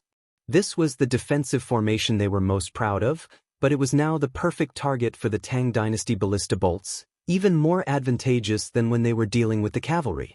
Plush plush plush. Each ballista bolt pierced through 10-some Arab soldiers, some even piercing through 30-some in a straight line. In a few short moments, the 3,000 ballista soldiers had become a vast field of death. At least 10,000 Arab soldiers had fallen to this volley of ballista bolts. In the face of this dreadful rain of death and the sight of their comrades falling like dominoes, even the strong-willed and innately warlike Arabs could sense the thick stench of death and began to retreat in fear. Kill! For the Tang dynasty. Meanwhile, far away, Li Sai's 5,000 Wushang cavalry were rampaging through the depths of the Arab camp, stabbing back and forth. Under the control of Li Sai and his 5,000 Wushang cavalry, the 10 charges 10 victories formation was being pushed to its limit. One moment, they would scatter like fireworks, and the next, they would gather together like an iron claw. After a few rounds of charging, the surrounding Arab soldiers were left in disarray. Clang clang clang. One giant axe after another slammed into Li Sai's body with thunderous force. The 7th, 9th, and 10th infantry units under Umar's command had made Li Sai their primary target, but all their attacks were fiercely repelled by Li Sai. Swish! Li Sai swung his sword, causing the golden helmets around him to fly into the air. Those great Tang elites who had lost their heads only trembled a few times before collapsing to the ground.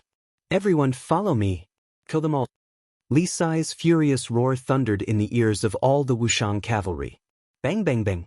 In just a few charges, the 7th, 9th, and 10th infantry units had been obliterated like the autumn winds sweeping away the fallen leaves. The formidable strength of the Wushang cavalry, coupled with Wang Chang's bane of the battlefield halo, caused all the Arab infantry to fall into disarray. Tens of thousands of Arabs fell to the hooves of the Wushang cavalry. In the face of the overwhelming strength of the 5,000 Wushang cavalry and their furious charge, their tenacity and viciousness instantly crumbled. Run! Wave after wave of Arab soldiers charged forward, only to be pulverized by the 5,000 Wushang cavalry. In the face of the power of the Wushang cavalry, the Arabs finally began to tremble in fear and turn to flee. The ballista army, the Wushang cavalry, the bane of the battlefield halo, and the more than 100,000 soldiers of the Tang dynasty. The Arab army collapsed like a landslide. In a few short moments, tens of thousands of Arab infantry had fallen in fear on the eastern battlefield.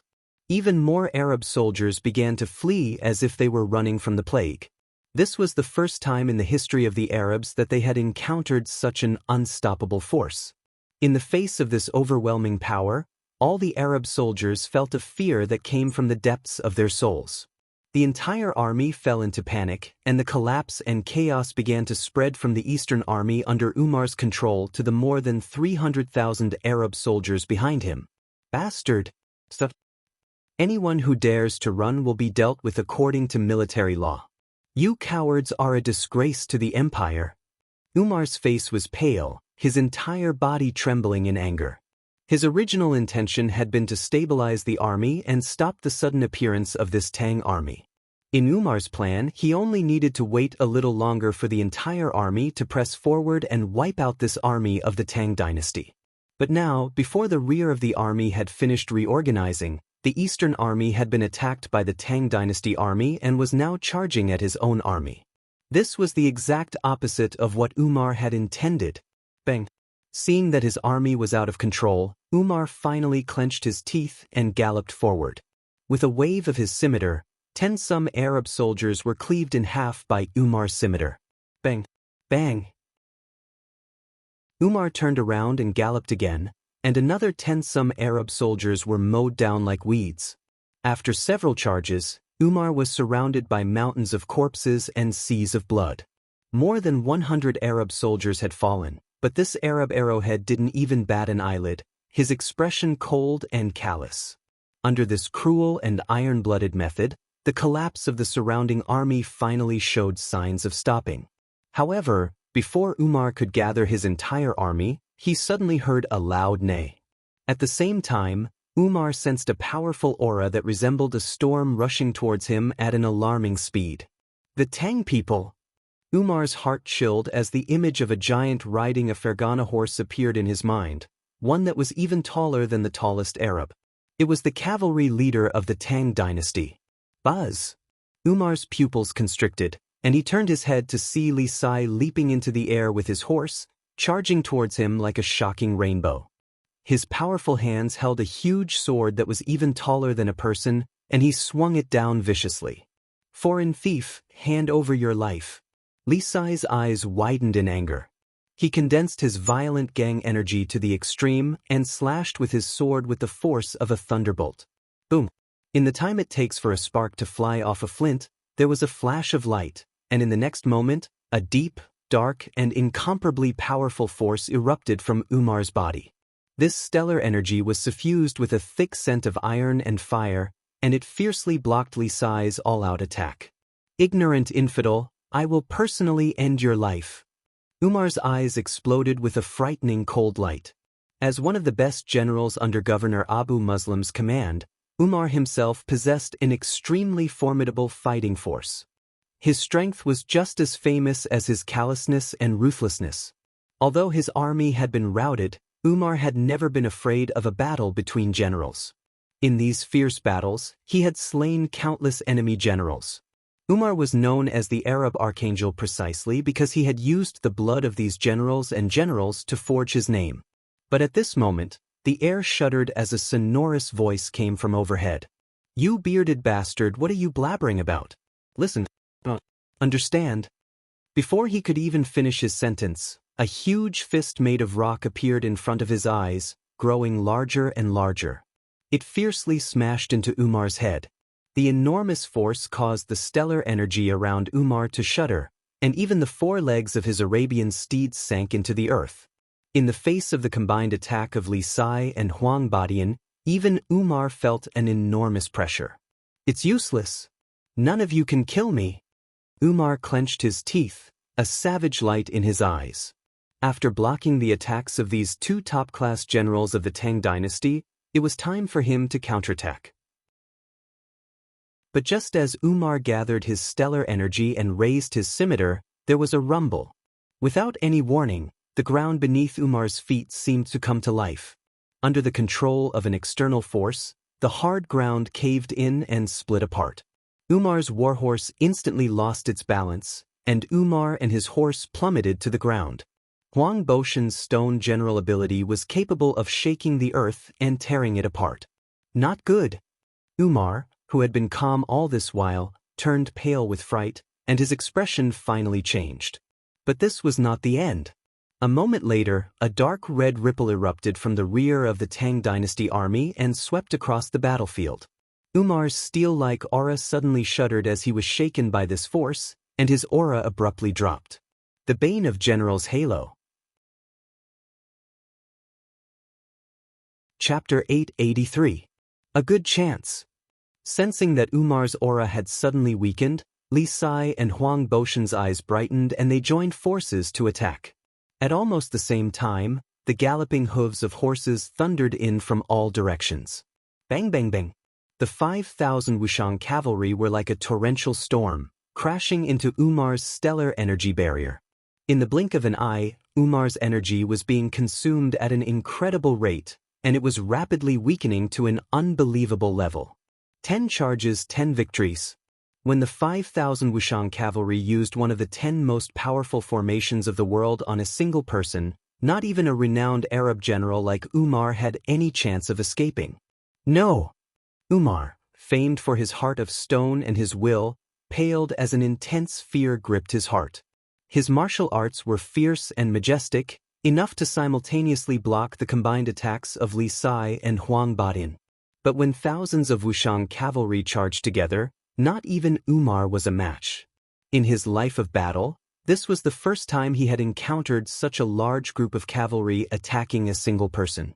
No matter how powerful a single person was, they could not simultaneously deal with thousands of opponents. At this moment, he finally sensed the scent of death. He wanted to mount and flee, but the stone general controlled by Huang Badian had taken complete control of the surrounding terrain. Boulders protruded from the ground and blocked his path, and the dense barrage of attacks from the 5,000 Wushang cavalry sealed off his path of retreat. Boom! At the last moment, Umar only had time to muster all his strength and raise his famed Arabian scimitar to block the attack coming from above. Boom! A massive and sharp sword, taller than a man, furiously slashed down, cleaving through the dark clouds, cleaving through the sun and moon, cleaving through the pitch-black stellar energy around Umar's body. At the same time, it cleaved through the famed Arabian divine saber that had accompanied Umar for half his life. Ney's final neigh came from Umar's Arabian steed. Together with Umar, this stalwart steed was cleaved in two by Li Sai's Wuzi steel sword, its blood spraying the ground. To make an enemy of the Tang dynasty, so be it. Li Sai picked up Umar's corpse with his sword and lifted it high into the air. In that instant, his aura surged, and his astral energy surged like a raging flame. Half of the battlefield's gazes were focused on him. At that moment, Li Sai was like a god from the heavens. Bang! Although they didn't understand what Li Sai was saying, Umar's death was a devastating blow to the Arab army on the Eastern Front. General is dead. General Umar has been killed by the Tang people. Everyone run. All the Arabs scrambled to be the first, panicked as the retreating army crashed into the army in the rear. This was so abrupt that the Arab army, which had just about finished adjusting and preparing to attack, was instantly thrown into disarray by this attack. Kill! Those who openly offend our strong Han will be executed, no matter how far away. Those who openly offend our strong Han will be executed, no matter how far away. For the Tang dynasty. Roars resounded over the battlefield as the 100,000 Qixi reinforcements charged like tigers descending a mountain, their eyes red as they charged toward the Arab ranks. At this stage, there was no need for tactics. In the face of the Arab army's complete collapse, the Tang army surged forward like a massive wave. The Wushang cavalry, the Ballista army, the Kinganka, the armies of Greater and Lesser Valor, the Annam Protectorate, the Qixi Protectorate, all of them transformed into a destructive flood that surged toward the 300,000 Arabs. Although the Arabs far outnumbered the Tang dynasty, and although some of the Arab soldiers in the rear were still trying to fight back, none of them could stop the army that had been completely routed. "Milord! Look over there! The Arabs have been beaten back. How could this be?" On the distant walls of Talas, countless gazes stared in shock at the tens of thousands of retreating figures below the walls. They had long ago noticed the arrival of reinforcements, but the frenzied assault of the Arabs had left them with no time to worry about them. Moreover, after 2 months of fierce fighting, no one understood better than the Anshi Protectorate army just how powerful the Arabian army was. This was an army far stronger than any they had encountered before. With just 100,000 reinforcements and a considerable number of mercenaries, defeating more than 300,000 fierce and valiant Arab soldiers was practically a fantasy tale.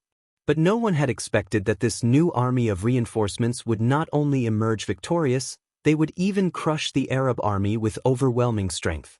The city walls were deathly still. The Arabs that had been charging up the cloud ladders had receded like the receding tide.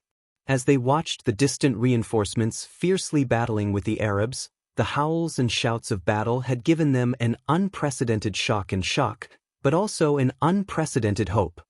Pass on my order. Open the gates and work with the Chishi Protectorate to launch a pincer attack on the Arabs.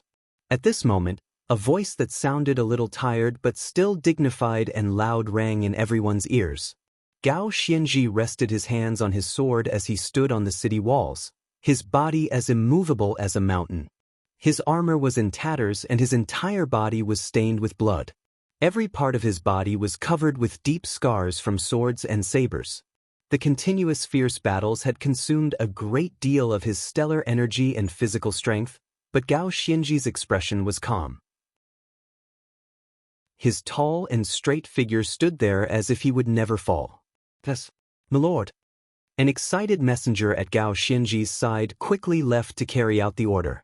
A few moments later, there was a massive boom as the warped gates of the city of Talas swung open, and the Anshi Protectorate army charged out of the city. The 300,000 Arab soldiers had already been utterly routed by the Chishi reinforcements, and now that the Anshi Protectorate army was charging out of the city, the army was thrown into even greater chaos, tens of thousands of Arabs scrambling to escape. I didn't think that he really would come. Once there was no one left on the walls, Gao Xianji gave a long sigh, his expression much more relaxed. His stalwart body was also showing signs of deep exhaustion. Outside Talas, the Arab army was in complete disarray. "Bastard! Stop! Kill them! Don't run! Kill your way back! Anyone who attacks the formation will die." The Arab commanders in the rear furiously roared as they attempted to stop the army's retreat. However, in the blink of an eye, even they themselves were swept up by the turbulence and dragged backwards. Retreat! Retreat! With the momentum lost, the Arabs finally gave the order to retreat from the more than 100,000 Tang soldiers pursuing them. The 300,000 soldiers left behind a trail of corpses as they retreated to the west like the receding tide. "We've won." In the rear, Su Kui turned to Wang Chong, a look of reverence on his face. "We've won, but it's not complete victory," Wang Chong indifferently said. Leaving behind the confused Su Kui, he mounted the white-hoofed shadow and slowly rode forward. The battlefield was filled with the clattering of metal, the shouts of fighting, the neighing of horses, the screams of screams, and the twanging of bowstrings. Only Wang Chong remained calm, taking a leisurely stroll over the Arab corpses and broken weapons as he slowly made his way through the army. His soldiers followed closely behind him. Wherever Wang Chong went, he became the center of the battle. He was like a blazing sun descending from the heavens, his radiance so dazzling that it was impossible to ignore his existence. The Arabs retreated like a crazed tide. The Arabs had suffered grievous losses in this battle, and even now, they had probably never imagined that they would lose, and they had even lost a top-class general like Umar, the Archangel of Arabia. But to Wang Chong, everything had been within his expectations. From the start of this battle until now, whether it was dodging the Arab hunting falcons, killing the scouts roaming the perimeter, seizing the initiative to defeat Umar's 70,000 soldiers, and then using the retreating army in the east to charge at the Arab army of 300,000, all of this had been the result of his meticulous planning. In Wushang's city of steel and the Chishi Protectorate headquarters, Wang Chong had used the model of Talas to simulate countless times, and now all of this was playing out in the real world, without the slightest error. A man who calculates victory before the battle has to calculate much. A man who calculates defeat before the battle has to calculate little. This was one of the simplest principles of the art of war. For the sake of this current victory, Wang Chong had prepared for countless days and nights, taking into account every detail. To the Arabs, this defeat might have been a coincidence, but to Wang Chong, it was inevitable. Reporting. The Arabs have retreated to their designated position. Should we continue the pursuit? As Wang Chong was slowly advancing, a messenger galloped over, dismounted in front of Wang Chong, and respectfully kneeled on the ground. "There's no need." Seated on the white-hoofed shadow, Wang Chong gazed at the Arabs retreating from the western side of Talas and indifferently said, "There's no need. Inform Li Sai, Chen Bin, and the king of Ganka to stop the pursuit. In addition, order Zhang Shouji and the others to begin the operation." Upon hearing Wang Chong's order, the messenger mounted his horse and galloped off. Chapter 884. Behind the carriage were countless cows and sheep that formed mountains and seas.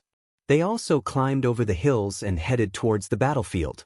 And then there were the carriages carrying provisions. At this point in the battle, the logistics personnel could finally enter the battlefield. With everything taken care of, Wang Chong turned his head and led his men toward the city of Talas. There, Wang Chong could already see a tall figure walking toward him. "Lord Protector General." Not far from Gao Xianji, Wang Chong stopped. Although he had lived 2 lives and had once been revered as the war saint, this was the first time in Wang Chong's life that he had seen this illustrious wall of the empire, whose name could shake the western regions. Even in his last life, the war god of the western regions, Gao Xianji, had been an unreachable and unreachable existence to Wang Chong, a descendant of ministers and generals. Later on, when the calamity broke out and Wang Chong rose like a comet to reverse the tides, this legendary great general of the western regions had long since fallen from the skies of the Tang dynasty. Thus, from start to finish, Wang Chong had never had the chance to meet one of the most illustrious great generals of the empire. Refined and handsome. This was Wang Chong's first impression of Gao Xianji. Although Gao Xianji's breathing was in disarray, his body covered in wounds, and his complexion haggard from the repeated battles, his every movement exuded a grand bearing that stood out even amongst great generals. It was rumored that Gao Xianji had admired the culture of the Tang dynasty since he was a child, and he had once spent 7 years studying in the Tang dynasty. Wang Chong didn't know if this rumor was true or not, but from the bearing Gao Xianji exuded, he could tell that it was most likely true. "Protector General Wang, words cannot express my gratitude. On behalf of all the Anxi Protectorate Army, this Gao thanks my lord." From afar, Gao Xianji looked at Wang Chong with a complicated expression. Under the gazes of countless people, he faced Wang Chong and bowed respectfully. In this Battle of Talas, the Anxi Protectorate Army was at the end of its tether, and Gao Xianji was already prepared to die for his country if his entire army was wiped out. If not for Wang Chong's timely arrival with Qixi's reinforcements, the Anxi Protectorate Army might have become history. Wang Chong was 1 generation younger than Gao Xianji, so his ascension to the position of Qixi Protector General was a subject of much debate, at least amongst the Protector Generals and great generals of the empire. For someone of Gao Xianji's status to address Wang Chong as Protector General was enough to express his respect and acknowledgement. "Lord Protector General, there is no need to be so polite. This has always been Wang Chong's duty. Lord Protector General, what are the casualties in the city?" A strange light flashed through Wang Chong's eyes, clearly sensing that Gao Xianji was referring to him in a special manner. "We lost more than half of our men in this battle. In addition, there are more than 4,000 wounded in the city, and we lack enough Jinchuang medicine and rations," Gao Xianji said, a hint of sadness in his eyes. The Anxi Protectorate Army had never lost a battle in the western regions, but this time, it had suffered an unprecedented wound. It would probably take a very long time to recover. "Understood." Wang Chong nodded, a hint of sympathy in his eyes. "As for the Jinchuang medicine and rations, Lord Protector General need not worry. I have already brought enough supplies. Kong Xian, deliver the Jinchuang medicine and rations into the city." "Yes." Kong Xian waved a hand behind him, and soldiers began to escort the carriages loaded with rations and Jinchuang medicine into the city. The city of Talas had been at war for 2 months, and all kinds of supplies were bound to be lacking. Wang Chong had long ago expected this, so he had already prepared the necessary supplies. Bang! As the carriages of rations and medicine were being delivered into the city of Talas, the clattering of metal, accompanied by shouts, came from the front of the battlefield. Upon hearing this voice, Gao Xianji and the Anxi generals around him subconsciously turned their heads. Up ahead, they saw furnaces blazing and plumes of smoke billowing. Hundreds of craftsmen were standing on special transport carriages, nailing massive silver-white steel modules into the earth. The clattering they had just heard had been the sound of them hammering. All the craftsmen busied themselves, and they seemed to be extremely familiar with their work. They were connecting and hammering, their movements orderly and efficient. In just a few moments, tall walls of silver-white steel had appeared outside Talas. Not only that, the Chishi reinforcements that had been pursuing the Arabs like a tidal wave had clearly slowed down their pursuit after passing through the steel walls. Moreover, there was a clear gap between them and the Arab army. Lord Protector General, this is, a bearded and swarthy general standing next to Gao Xinji suddenly said. The other Anshi generals around him were also dumbfounded. The more than 100,000 Chishi reinforcements led by Wang Chong currently had the upper hand. This was the perfect time to strike while the iron was hot and fiercely pressed forward, but for some reason, Wang Chong's Chishi reinforcements had clearly slowed down, and there was even a clear gap between them and the routed Arab army. Given Wang Chong's reputation and the performance of his army, such a low-level and major mistake should never have occurred. And then there were those busy craftsmen and the silver-white steel walls. Everyone who saw this was confused. No one knew what Wang Chong and the Chishi reinforcements were doing. At the front of the army, Gao Xinji said nothing. He seemed to have his own speculations, but he also didn't seem to understand them. Wang Chong's fighting style was completely unlike that of an orthodox army. Moreover, for a battle of more than 100,000 soldiers, he had actually brought craftsmen and furnaces that had no fighting power. This was simply unimaginable. In the history of war, such a thing had never happened before. Only Wang Chong could do such a thing. This is General Cheng Qianli, correct? Wang Chong suddenly asked as he stared at this fierce and tyrannical general with a storm of energy. Lord Protector General recognizes me? Cheng Qianli was dumbfounded. I've heard of you. Wang Chong faintly smiled, but his mind was slightly thumping. In the Anshi Protectorate army, besides Gao Xinji, there had originally been two other valiant generals. One was the invincible great general Li Sai that he had recruited, and the other was this Cheng Qianli. Although Cheng Qianli had not reached Li Sai's level in the end, he had joined the army earlier and had more experience, so his cultivation was actually higher than Li Sai's. Cheng Qianli was tall and mighty, his face intimidating. On the battlefield, he was the number 2 figure of the Anshi Protectorate army, a peak brigadier general. He was probably even more formidable than Uzun's Dian Mangpoch. Thus, even though this was Wang Chong's first time meeting him, he had still recognized him at a glance. The fact that the Anshi Protectorate army had been able to hold out for so long was probably due to this. It's best to pursue the remnants of the enemy. Killing as many Arabs as possible is naturally a good thing. However, the Arabs have only been attacked by their own people and have fallen into chaos. They haven't lost their main force. Even if they had lost a large number of soldiers, they still had around 270 to 80,000 soldiers, more than twice as many as ours. Moreover, all of them were brave and skilled elites. In addition, the top-class Arab commanders, including Abu Muslim, had still not appeared. If my intelligence is correct, this Abbasid Caliphate governor of the East is a strategist. He can't be destroyed by a single defeat. Wang Chong's eyes were wise and farsighted. As the war saint of the highest status in the history of the Tang dynasty, Wang Chong was confident in facing any opponent, but he would never underestimate any opponent because of this. Moreover, Abu Muslim was an extremely difficult and formidable opponent.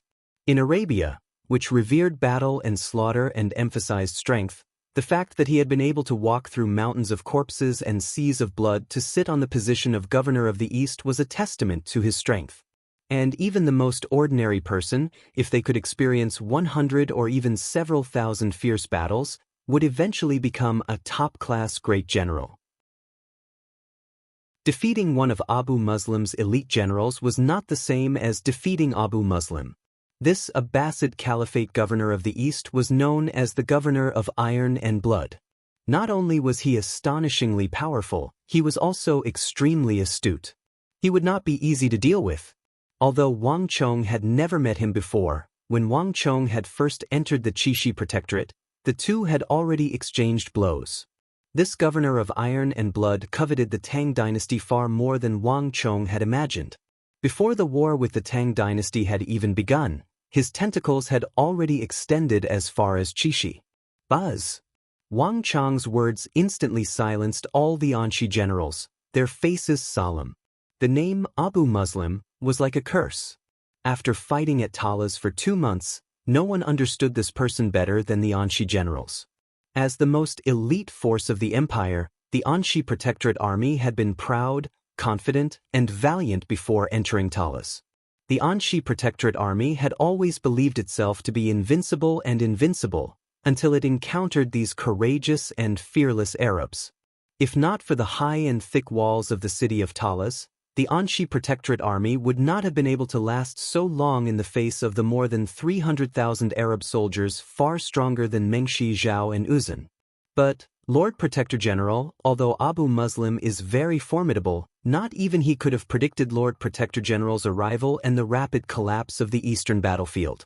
If he wasn't even prepared for this battle, we might really be able to use this opportunity to completely defeat the Arabs. A tranquil West general clenched his fists and could not help but say in excitement. Chapter 885. Wang Chong smiled and said nothing, only glanced at the other members of Anxi. Su Yang, don't speak nonsense. The situation on the battlefield is treacherous and involves the lives of tens of thousands of soldiers. Do you think you can do whatever you want? Protector General Wang is correct. We truly can't let our guard down against a powerful foe like the Arabs. Vice Protector General Cheng Qianli said after a few moments of serious thought. Although he very much wanted to finish off the Arabs in one fell swoop, even he had to admit that Wang Chong was correct. The Arabs had only suffered a minor defeat. If the Arabs really only had this much skill, they would never have been able to force the Protector General and the Anxi Protectorate army into this state. The Protector General had even prepared to lead the Anxi Protectorate army in a final battle with the Arabs, sacrificing himself for the country. Pride was sure to lead the defeated army. This battle did not only concern the lives of tens of thousands of soldiers, but also the fate of the western regions, the safety of Qixi, Longxi, and even the capital. Such an important matter could not be decided by emotion. Wang Chong glanced at Cheng Qianli, a hint of praise in his eyes. Wang Chong had never interacted with Cheng Qianli before and did not understand him very well, but from these words he could tell that this brigadier general of the Tang dynasty was not only a martial artist, but also a master of strategy. At the very least, he was not the sort to be easily swayed by emotion. In truth, besides what I just said, there's another reason. Their banners. Wang Chong smiled and turned his head, his face brimming with confidence. Everyone's hearts trembled as they turned to look in the direction the Arabs had fled. The black Arab war banners were scattered all over the army. But all of them were confused by these war banners, not understanding what Wang Chong was up to. No matter what Abu Muslim is up to, this doesn't seem like the sign of an army being routed. If he really wants to do something, he should work harder and put in more effort. Wang Chong had a look of knowing everything like the back of his hand, and his eyes looked extremely wise. Boom! Wang Chong's words caused all the Anxi generals, including the people at Wang Chong's side, to tremble in shock. They only knew that Wang Chong had arranged for the troops to retreat once the pursuit had reached a certain point, but they didn't know that there was such an inside story. And he had no idea that the Black Arab War banner was hiding such a secret. Indeed, the mention of Wang Chong's warning made everyone turn their attention to the Black Arab War banners.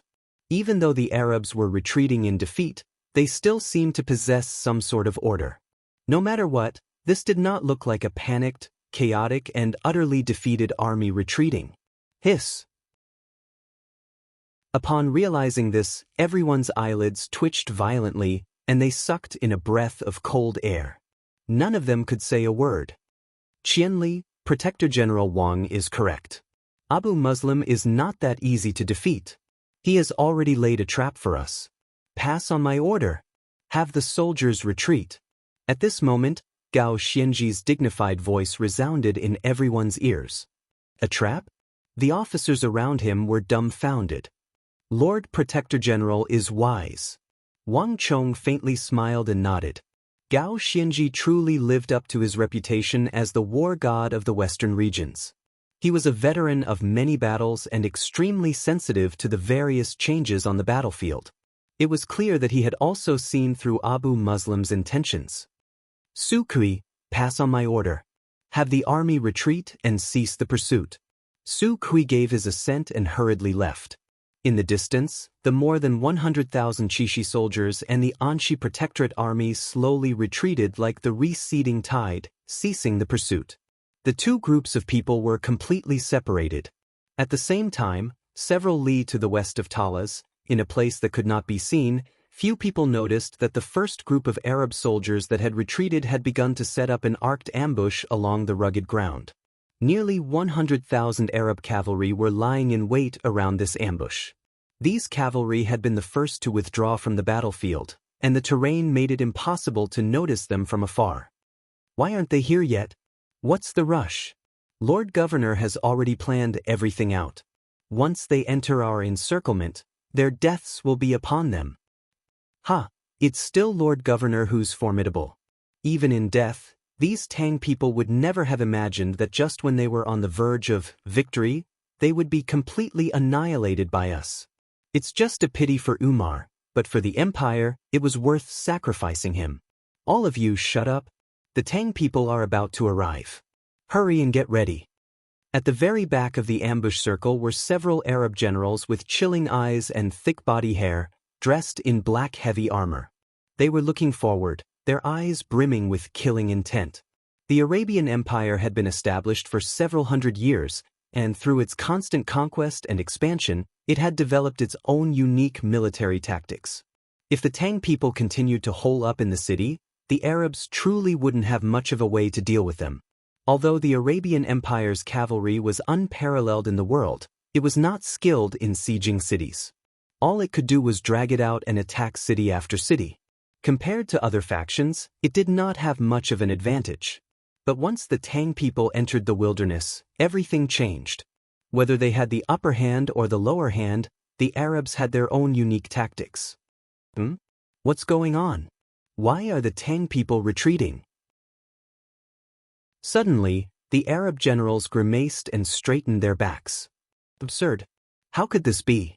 Why did they suddenly stop pursuing? Did they see through it? Impossible. They're in the middle of a great victory. How could they give up? The Arab generals had grim expressions on their faces.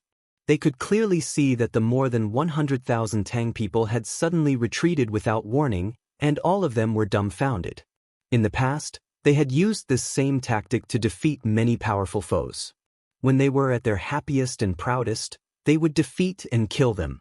But to suddenly retreat when they were clearly on the verge of victory was something they had never encountered before. Just what's going on with the leader of the Tang people? The group of people were completely speechless. Buzz. At the same time, in another direction, a figure as tall as a mountain suddenly stood up slowly. His gaze was sharp, and a terrifying aura that could collapse mountains erupted from his body. In that instant, the earth rumbled and the heavens shook. The entire earth seemed to be unable to bear his weight and began to buzz and tremble. How could this be? Abu Muslim's dark brown eyes stared into the distance, an astonishing cold light exploding from them. In the fierce winds, Abu Muslim's aura began to undulate, and his enormous pressure pressed down like a mountain range. All the surrounding guards lowered their heads as if they were facing a god, their bodies shivering in fear and unease. In this war with the Tang dynasty, whether it was the fall of the Shur kingdom, the fall of Talas, or the long and drawn-out battles, Abu Muslim had always remained calm and composed.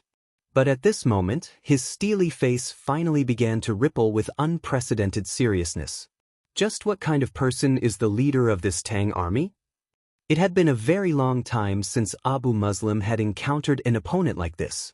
Ever since he had joined the army, starting out as a nameless soldier of the Arabian Empire and eventually becoming the governor of the East, expanding the empire's territory to Talas and the western regions, He had defeated one foe after another.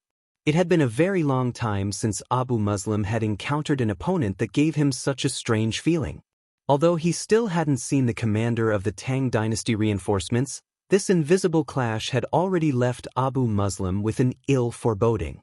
His opponent this time was far more formidable than he had imagined, far more difficult to deal with than any of his previous opponents. But this was only the beginning. "Lord Governor, look over there." A thin Arab general with a high nose, brimming with strength and wildness, suddenly pointed into the distance. Following his finger, they could clearly see many ordinary craftsmen at the front of the Tang people's army, thousands of blazing furnaces, and silver walls of steel that resembled fish scales rising around talas. In a flash, all the Arab generals felt an indescribably strange sensation. The battlefield was the most dangerous place, where life and death could be decided by a single thought. No one had ever dared to bring these non-combatant craftsmen onto the battlefield, as doing so would only be sending them to their deaths. And those silver walls of steel. No one knew what these Tang people were doing. They had participated in so many battles, defeated so many opponents, destroyed and conquered so many countries, but the Arabs had never encountered such a strange battle. "Pass on my order to Amur. Have him lead the Bakr cataphracts to attack the Tang people," Abu Muslim suddenly ordered as he stared into the distance. "Yes, Lord Governor." An Arab messenger quickly turned his horse around and hurried away. Marquis, they really did stop.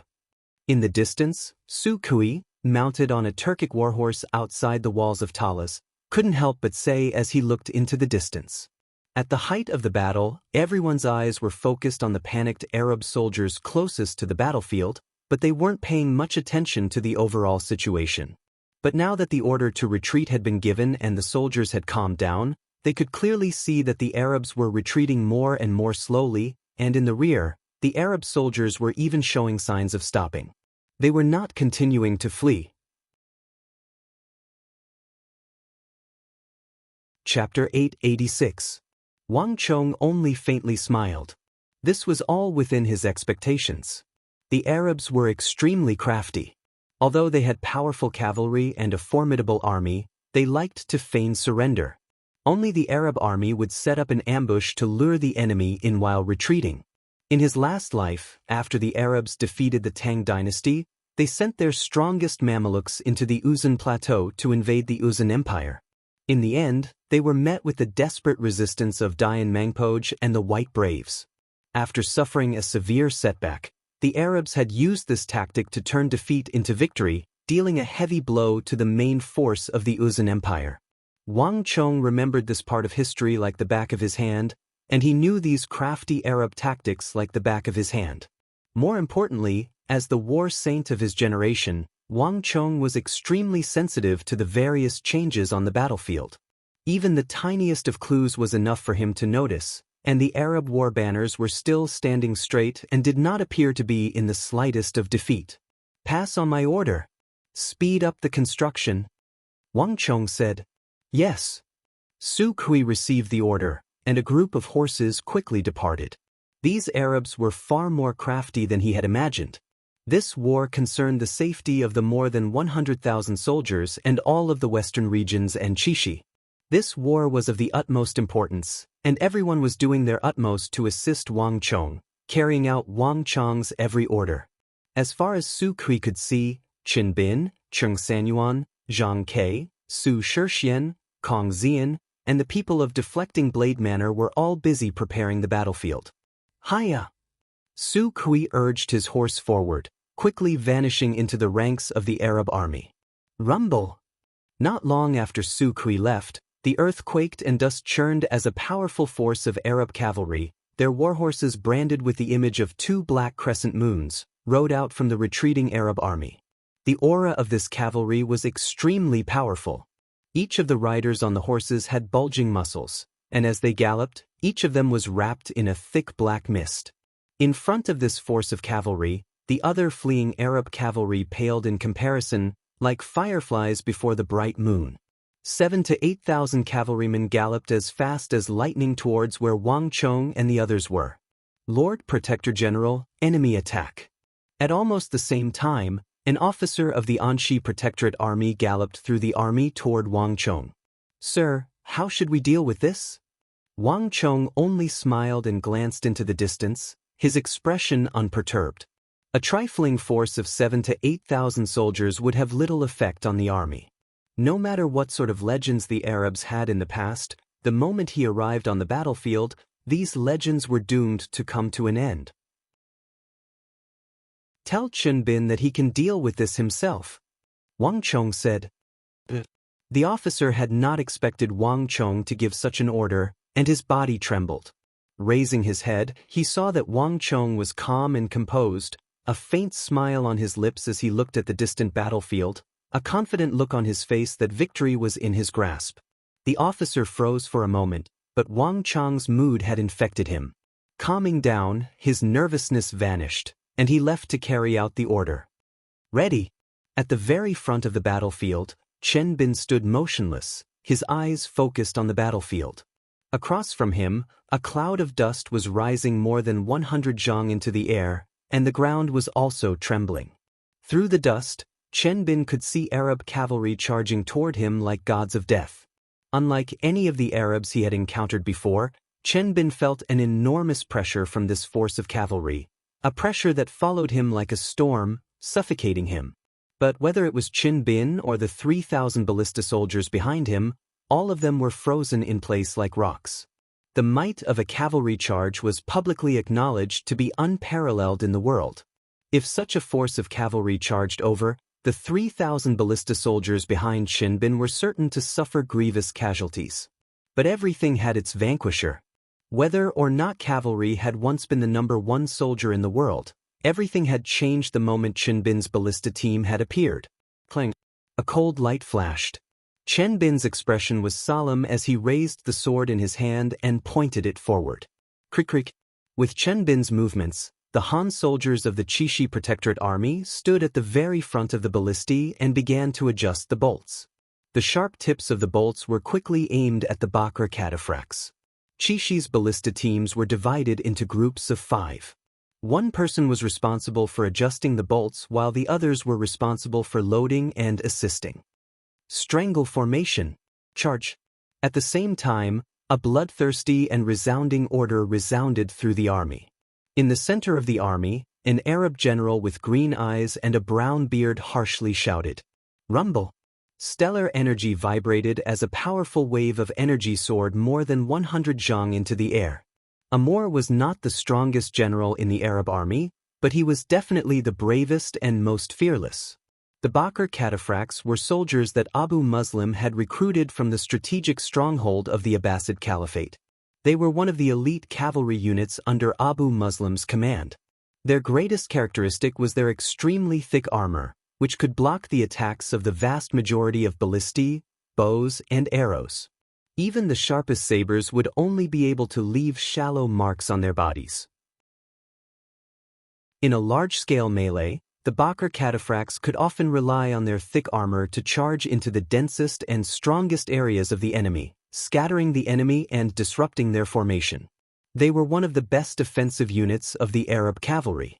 In a single charge, the Bakr cataphracts would not only scatter the enemy's main force, they would also suffer minimal losses. This was an important reason why Abu Muslim had dispatched them. 80 zhang, 50 zhang, 40 zhang. As he got closer and closer, Chen Bin continued to calculate and concentrate. These Arab cavalry were extremely fast and terrifyingly powerful. The slightest mistake could result in the annihilation of the 3,000 ballista teams. Release. Just when the atmosphere was at its most tense, Chen Bin swung his sword down heavily. Boom! There was a thunderous boom in the air, and the moment Chen Bin swung down his sword, a thick ballista bolt, 1 zhang long, shot forward like a bolt of lightning. Ni! With a heaven-shaking neigh, blood sprayed into the air as the Arab warhorse at the very front was stabbed with a bowl-sized hole. The long ballista bolt pierced through the thick armor of the warhorse, pierced through the horse's forehead, emerged from the horse's rear, and then pierced through the second and third Arab horsemen. Only after reaching the fourth Arab horseman did the ballista bolt stop, leaving a long trail of blood in its wake that was both beautiful and terrifying. What thick armor! Chen Bin's eyes widened at this sight. Ballistae and ballista bolts were the symbol of the Tang dynasty's finest craftsmanship and the strength of the country. Each ballista bolt had been tempered hundreds of times, requiring at least several months to be forged. Moreover, they had to go through several dozen procedures and be inscribed with many different inscriptions. In terms of value, these bolts were equivalent to a lump of gold. It was precisely for this reason that the ballistae and ballista bolts of the Tang dynasty were so terrifyingly powerful that they were regarded as important weapons of the country. When dealing with other Arabs, Chen Bin's ballista bolts had been able to pierce through 7 or 8 Arab horsemen, sometimes even 10 some. But against this unknown elite Arab horseman, each ballista bolt was only able to pierce through 4 horsemen before reaching their limit. He had never encountered such a situation before. But Chen Bin's eyes only blinked for a moment before returning to normal. No matter how thick and sturdy the armor of these Arab cavalry was, they were doomed to be like a mantis trying to stop a chariot in front of the 3,000 ballistae. The second formation. Fire. Chen Bin raised his sword and gave another order. Boom boom boom. Tens of thousands of ballista bolts exploded into the air, engulfing the Bakr cataphracts. In Ney, wave after wave of Bakr cataphracts fell to Chen Bin's ballista army. Fire! Wave after wave of ballista bolts rained down. Chen Bin had divided the 3,000 ballista teams into 3 groups, with each group consisting of 1,000 ballista teams forming a formation. When one formation finished firing, another would take its place. Round after round, the ballista bolts fired in rapid succession, leaving no gaps at all. The 7,000 or 8,000 Bakr cataphracts suffered grievous casualties, none of them able to get within 10 zhang of the Tang dynasty. With Chen Bin as the boundary, the area several hundred zhang in front of him had been transformed into a bloody battlefield. The neighing of horses, screams, collisions, and the rumbling of ballista bolts mixed into one. The corpses of the Bakr cataphracts were strewn everywhere. 4,000, 5,000, 6,000. The famed Bakr cataphracts of the Arabs were suffering heavy casualties at an astonishing rate in front of the 3,000 ballista teams. Retreat! Retreat! The Arab general Amur paled at this sight. The attacks of the Tang people had been too swift and fierce. Moreover, their unique cycle of firing and seamless attacks had made it impossible for the 8,000 Bakr cataphracts to reach the Tang people's ranks. The casualties were far too terrifying. Amur had never seen such a fierce and frightening assault force in his entire life. Rumble! The Bakr cataphracts had left as quickly as they had come. But while they had come from 7,000 or 8,000, they had left with less than 1,000. The famed Bakr army had been on the verge of extinction in this battle. Chen Bin raised his sword, and the 3,000 ballista teams behind him immediately stopped firing. All of them silently took up orderly positions as if they had never moved. This sort of strict discipline left a deep impression on anyone who saw it. The strength of the ballista army lay in its ability to attack and defend with the army, but it was actually less effective in pursuit. Chapter 887. The 100,000 Chishi reinforcements quickly calmed down. The only thing left was the thick stench of blood in the air and the corpses of the Bakr cataphracts strewn in front of the defensive line, a testament to the ferocity and power of the Tang dynasty. There's no need to worry about the other side. Hurry up and finish the fortifications. Begin treating the wounded and counting the casualties. Repair the ballistae. Inspect all the equipment again. As orders were passed down, the Tang dynasty army busied itself, but it was also orderly. Everything was proceeding according to Wang Chang's plan. Meanwhile, with the heavily wounded Bakr cataphracts under Amur's command, the Arabs retreated like the tide, no longer probing the enemy. Lord Governor, Amur failed. The Tang people did not pursue. Ziyad said from next to Abu Muslim. Ziyad was about 36 years old. He had a short mustache and brown eyes that were as sharp as swords. As the Arab deputy governor of the East, as well as Abu Muslim's aide and subordinate, Ziyad had an important role to play in this operation. Although he was not as strong as Abu Muslim, Ziyad was still a peak brigadier general, a top-class expert on the verge of stepping into the great general level. Not only that, Ziyad was also a rare tactician. Abu Muslim had always relied heavily on his intelligence and strategy. In the previous battle, Ziyad had been leading the army and arranging for the soldiers to retreat, doing his best to minimize the losses. Thus, he had only appeared at Abu Muslim's side now. Ziyad, what do you think of this new commander of the Tang dynasty? After some time, Abu Muslim looked forward and spoke. His eyes were deep and his expression calm, making it impossible to tell what he was thinking. I don't know. We know nothing about him. Ziyad's brow was tightly creased, a pensive look in his eyes. This person isn't from Anxi. For this battle, Gao Xianji has brought all the top-class generals of Anxi. It was impossible for anyone to be more powerful than him. He must have been sent by the emperor of the Tang dynasty. I remember that we had sent spies and scouts into the interior of the Tang dynasty to investigate, but I don't know what happened. Those spies and scouts lost contact with each other, and they never sent back any news. I'm afraid that they were discovered and eliminated by the Tang people. Now that I think about it, it's really a pity. As for this new commander of the Tang people, although we don't have his information and can't see where he is, judging from his performance, this person has probably seen through our ambush. Moreover, the army he leads is also very powerful. Previously, the Tang people's army led by Gao Xianji also used that kind of huge crossbow, but its power was not as terrifying. His accuracy and shooting speed are not comparable to Gao Xianji's. I have a feeling that this new commander-in-chief is even more powerful than Gao Xianji, and he's even more difficult to deal with. You think he's even stronger than that Anxi war god? Abu Muslim slightly frowned, rather surprised by Ziyad's assessment. In the last 2 months of fierce battle, Gao Xianji and his Anxi protectorate army had dealt a heavy blow to the Arabs. Before this, Abu Muslim and the entire Arabian Empire had the lofty ambition to sweep through the western regions with an army of 300,000 and even occupy the Tang dynasty, accomplishing a feat that had never been accomplished by any caliph. But a trifling Gao Xianji and the city of Talas had dealt a severe blow to Abu Muslim and his powerful Arab army. Although they were enemies, Abu Muslim would never belittle his opponents. Gao Xianji truly did have the qualifications to be his opponent. Even though Abu Muslim's desire to kill this man had never wavered. But now, Ziyad actually believed that this new Arab commander was even more formidable than Gao Xianji. In terms of strength, I haven't seen him yet, so I can't make a judgment for now. But in terms of tactics and strategy, my intuition is that Gao Xianji really can't compare to him. Ziyad solemnly said, Gao Xianji was a tenacious opponent. The fact that he had managed to delay the Arab army for 2 months was proof enough.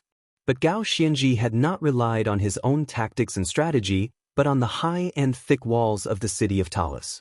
Although the battle had lasted for a long time, the true losses had been far less severe. On the other hand, the commander of the Tang dynasty, who had yet to show his face, had killed Umar in a single clash, dealt a heavy blow to Amur's Bakr cataphracts, and had even killed nearly 100,000 Arab soldiers in this first clash. And this time, the Tang dynasty's reinforcements had only been a little more than 100,000. This alone was enough for Ziyad to place an unprecedented amount of importance on this new commander of the Tang dynasty. Moreover, this new commander hadn't even borrowed the strength of any city. Abu Muslim instantly fell silent, a grave look in his eyes. After fighting side by side with Ziyad for so many years, Abu Muslim had always placed great trust in Ziyad's judgment and intuition. In their 10-some years together, Abu Muslim had never seen Ziyad give such a high evaluation of an enemy commander before he even met him. Rumble. As he was thinking, a boom came from up ahead, completely different from any of the previous booms, and it quickly attracted the attention of Abu Muslim and Ziyad. The two of them raised their heads. In the distance, they could see countless craftsmen and soldiers working together in the rear of the Tang army. They were methodically installing strange, huge, silver rectangular boxes covered with holes on the surface onto the tall steel walls. The two highest Arab commanders grimaced at this sight, their eyes brimming with anger. Although they didn't know what sort of secrets these silver chests held, their experience allowed them to immediately tell that they were some sort of powerful defensive equipment. The combination of these silver chests and the steel walls made it obvious what the Tang people were doing. In front of more than 200,000 Arab soldiers, they were brazenly constructing fortifications on a large scale. This was a blatant provocation. To the west of the Tsong Mountains, Arabia was synonymous with terror and destruction, and all empires and factions would pale at the mere mention of its name. In all of history, no opponent had ever dared to humiliate an Arab army of more than 200,000. Bastard! Ziyad clenched his fists, his eyes exploding with killing intent. Although Abu Muslim said nothing, his face had also turned gloomy. Lord Governor, have our entire army press forward and completely crush the Tang people's army. They're too impudent. A voice came from the side, and all the Arab commanders around Abu Muslim turned to look, their eyes blazing with fury. The Arabs were renowned for their bravery and skill in battle. Umar's death could not represent the entire Arab army, and the true main force of the Arab army had yet to move. Once they did, the battle would be completely different. Enough! Abu Muslim suddenly bellowed, his expression as cold as ice. In a flash, all the Arab commanders fell silent, lowering their heads with respect in their eyes. I have my own plans. Pass on my order. All soldiers are to retreat and reorganize. Yes, Lord Governor. A messenger next to him said, his voice trembling. Abu Muslim's eyes were spitting fire, but he said no more. His eyes were constantly shifting as he stared at the Tang dynasty army. No one could tell what he was thinking. The Tang people had to be eliminated and the western regions had to be brought under the Arabian Empire. He would be the first governor of the East to defeat the Tang dynasty. But before that, every decision had to be made with caution. He could not be rash. Flap flap. Just when Abu Muslim was preparing to reorganize his army and launch an attack against the Tang people, he suddenly heard the flapping of wings. A black messenger pigeon flew down like a bolt of lightning and landed on Abu Muslim's arm. The black messenger pigeon began to cry out as it slowly walked on Abu Muslim's arm. On its right leg was a rolled-up piece of white paper. Buzz. The other Arab commanders didn't react to this black messenger pigeon, but Abu Muslim and Ziyad glanced at each other and saw the shock and astonishment in each other's eyes. Abu Muslim took the letter from the black messenger pigeon's leg and slowly unfurled it. After glancing at it, his expression instantly turned strange. Lord Governor, what does the letter say? Ziyad took a step forward and asked. Abu Muslim said nothing, only handed over the letter. After reading the contents of the letter, Ziyad's expression turned strange, and his brown eyes slowly began to shine. All soldiers, hear my order.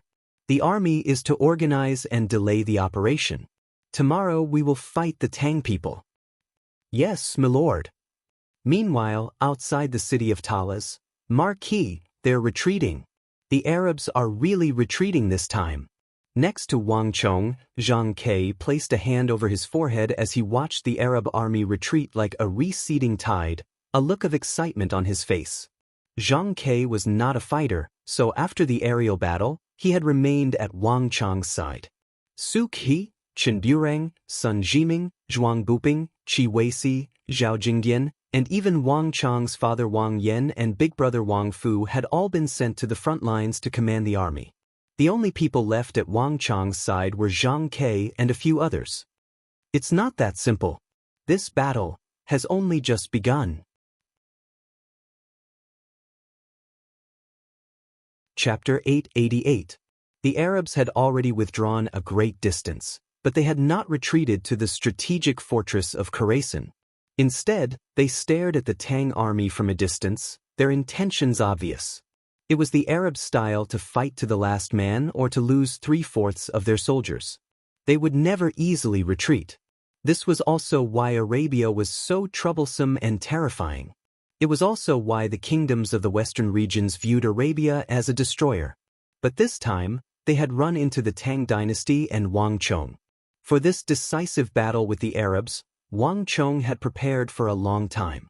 He had prepared a large number of weapons and provisions, and he had even led an army of more than 100,000, equipped with ballistae, Wuzi steel weapons, meteoric metal armor, and other such weapons. His will and ability to fight were no weaker than theirs. Two empires, only one will survive. Abu Muslim, the empire that survives can't be Arabia. Wang Chang's eyes flickered. Wang Chang's expression was relaxed, but he was thinking back to the Stone of Destiny's words. Nothing was accidental. In this world, it was rare for two great empires to coexist at the same time, and even if they did, they would only exist for a very short period of time. In his last life, the Tang dynasty had fought with Arabia at Talas and suffered a crushing defeat, losing the western regions. From then on, the Tang dynasty's efforts to expand and invade the outside world were transformed into an obsession with internal strife, and the civilization of the Central Plains continued to wane. Wang Chong had always believed that this was a coincidence, but the Stone of Destiny had revealed that this was far from the case. Behind him was the western regions, the Tang dynasty. Whether for the sake of the Tang dynasty or for the prosperity of the Central Plains for the next several thousand years, Wang Chong could not retreat. As these thoughts flew through his mind, Wang Chong quickly regained his composure. Zhang Ke, send out your birds to keep an eye on the movements of the Arabs at all times. In addition, I will arrange for an archer square to work with you. Once the Arab hunting falcons arrive, the archer square will work with you to kill them all. Wang Chong said. The Arabian hunting falcons were extremely fast and ferocious.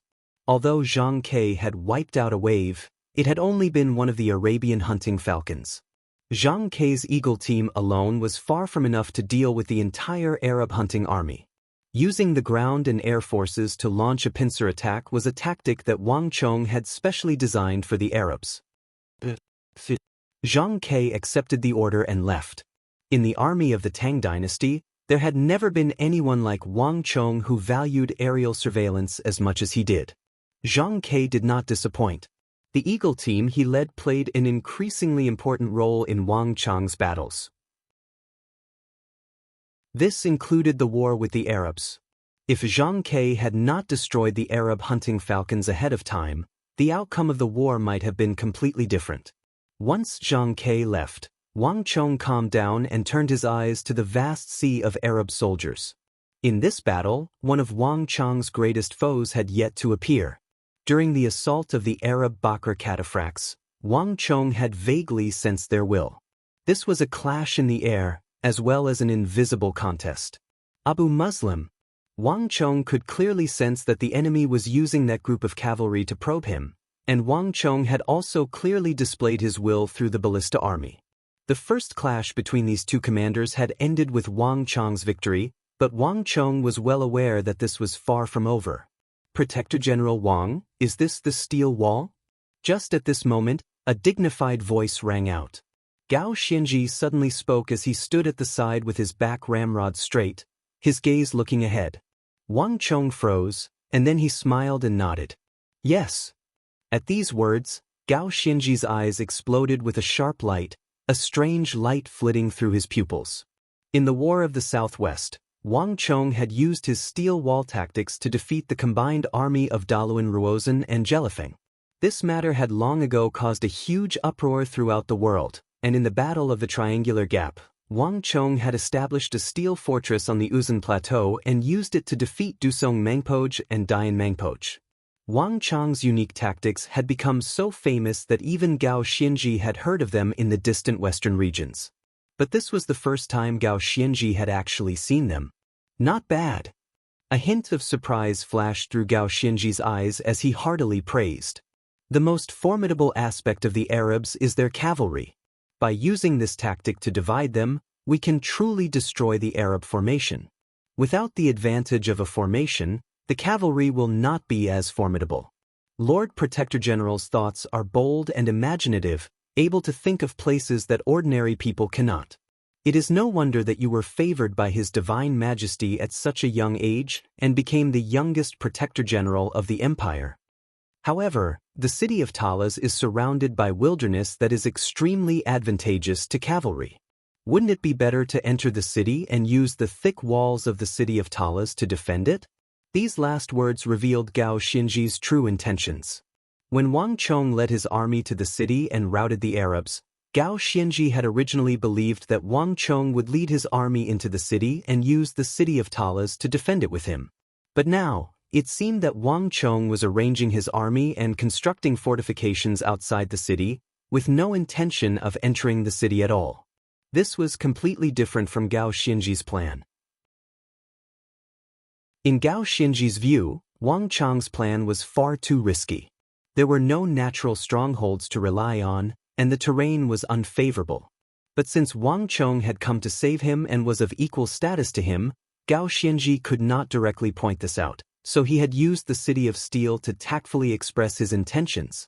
Given Gao Xinji's status, he was already showing Wang Chong considerable respect. Lord Protector General, I know what you mean. Wang Chong faintly smiled, his eyes looking forward, his demeanor relaxed and exuding a natural charm. I naturally know that the walls of the city of Talas are high and thick, and the terrain is advantageous, but there are some things that we must do, some risks that we must take. The Arabs have come with a torrential momentum, and their desire is not limited to the Shur Kingdom. The western regions and the Tang dynasty are their true goal. There is a saying that goes, when two enemies meet on a narrow path, the courageous will prevail. In this world, the only one that can contend with the Tang dynasty is the Arabian Empire to the west of the Tsong Mountains. Lord Protector General should be well aware of this.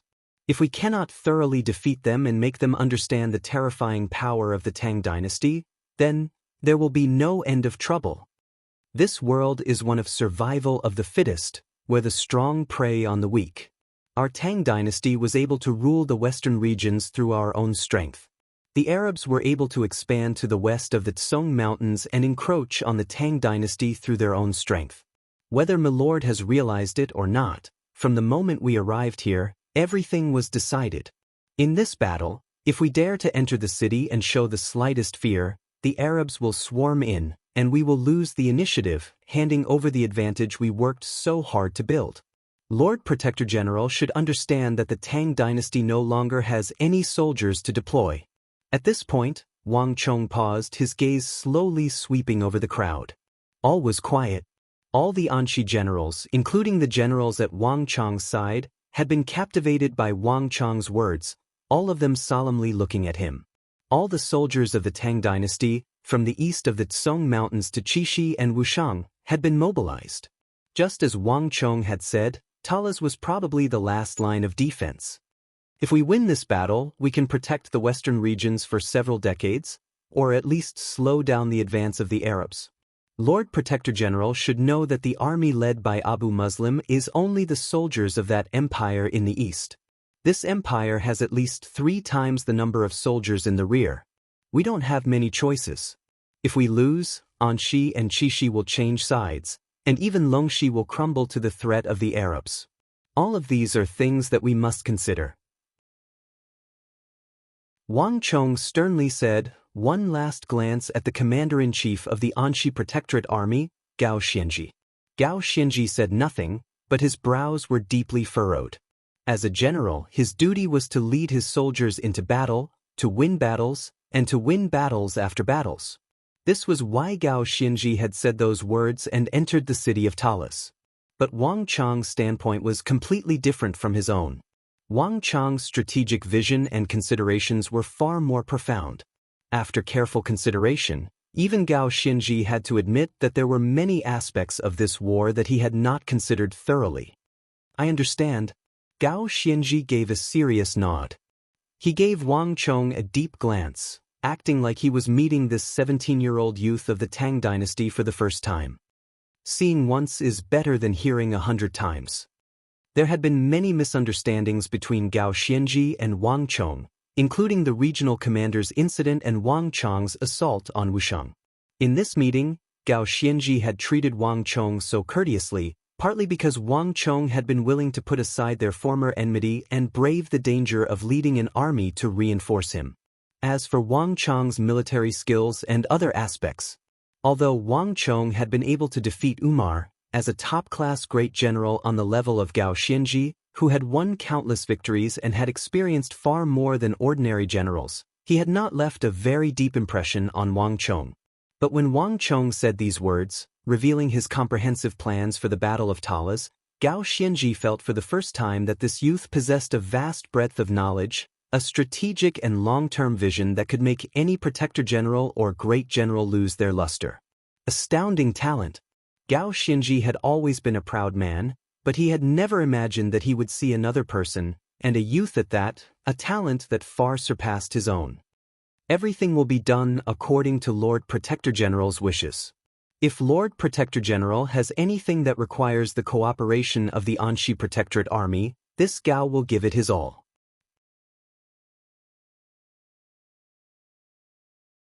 Chapter 889.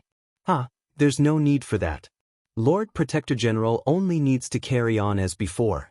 The city of Talas's high and thick walls provide a natural advantage. Standing on the walls, one can look down and see all the movements of the Arabs.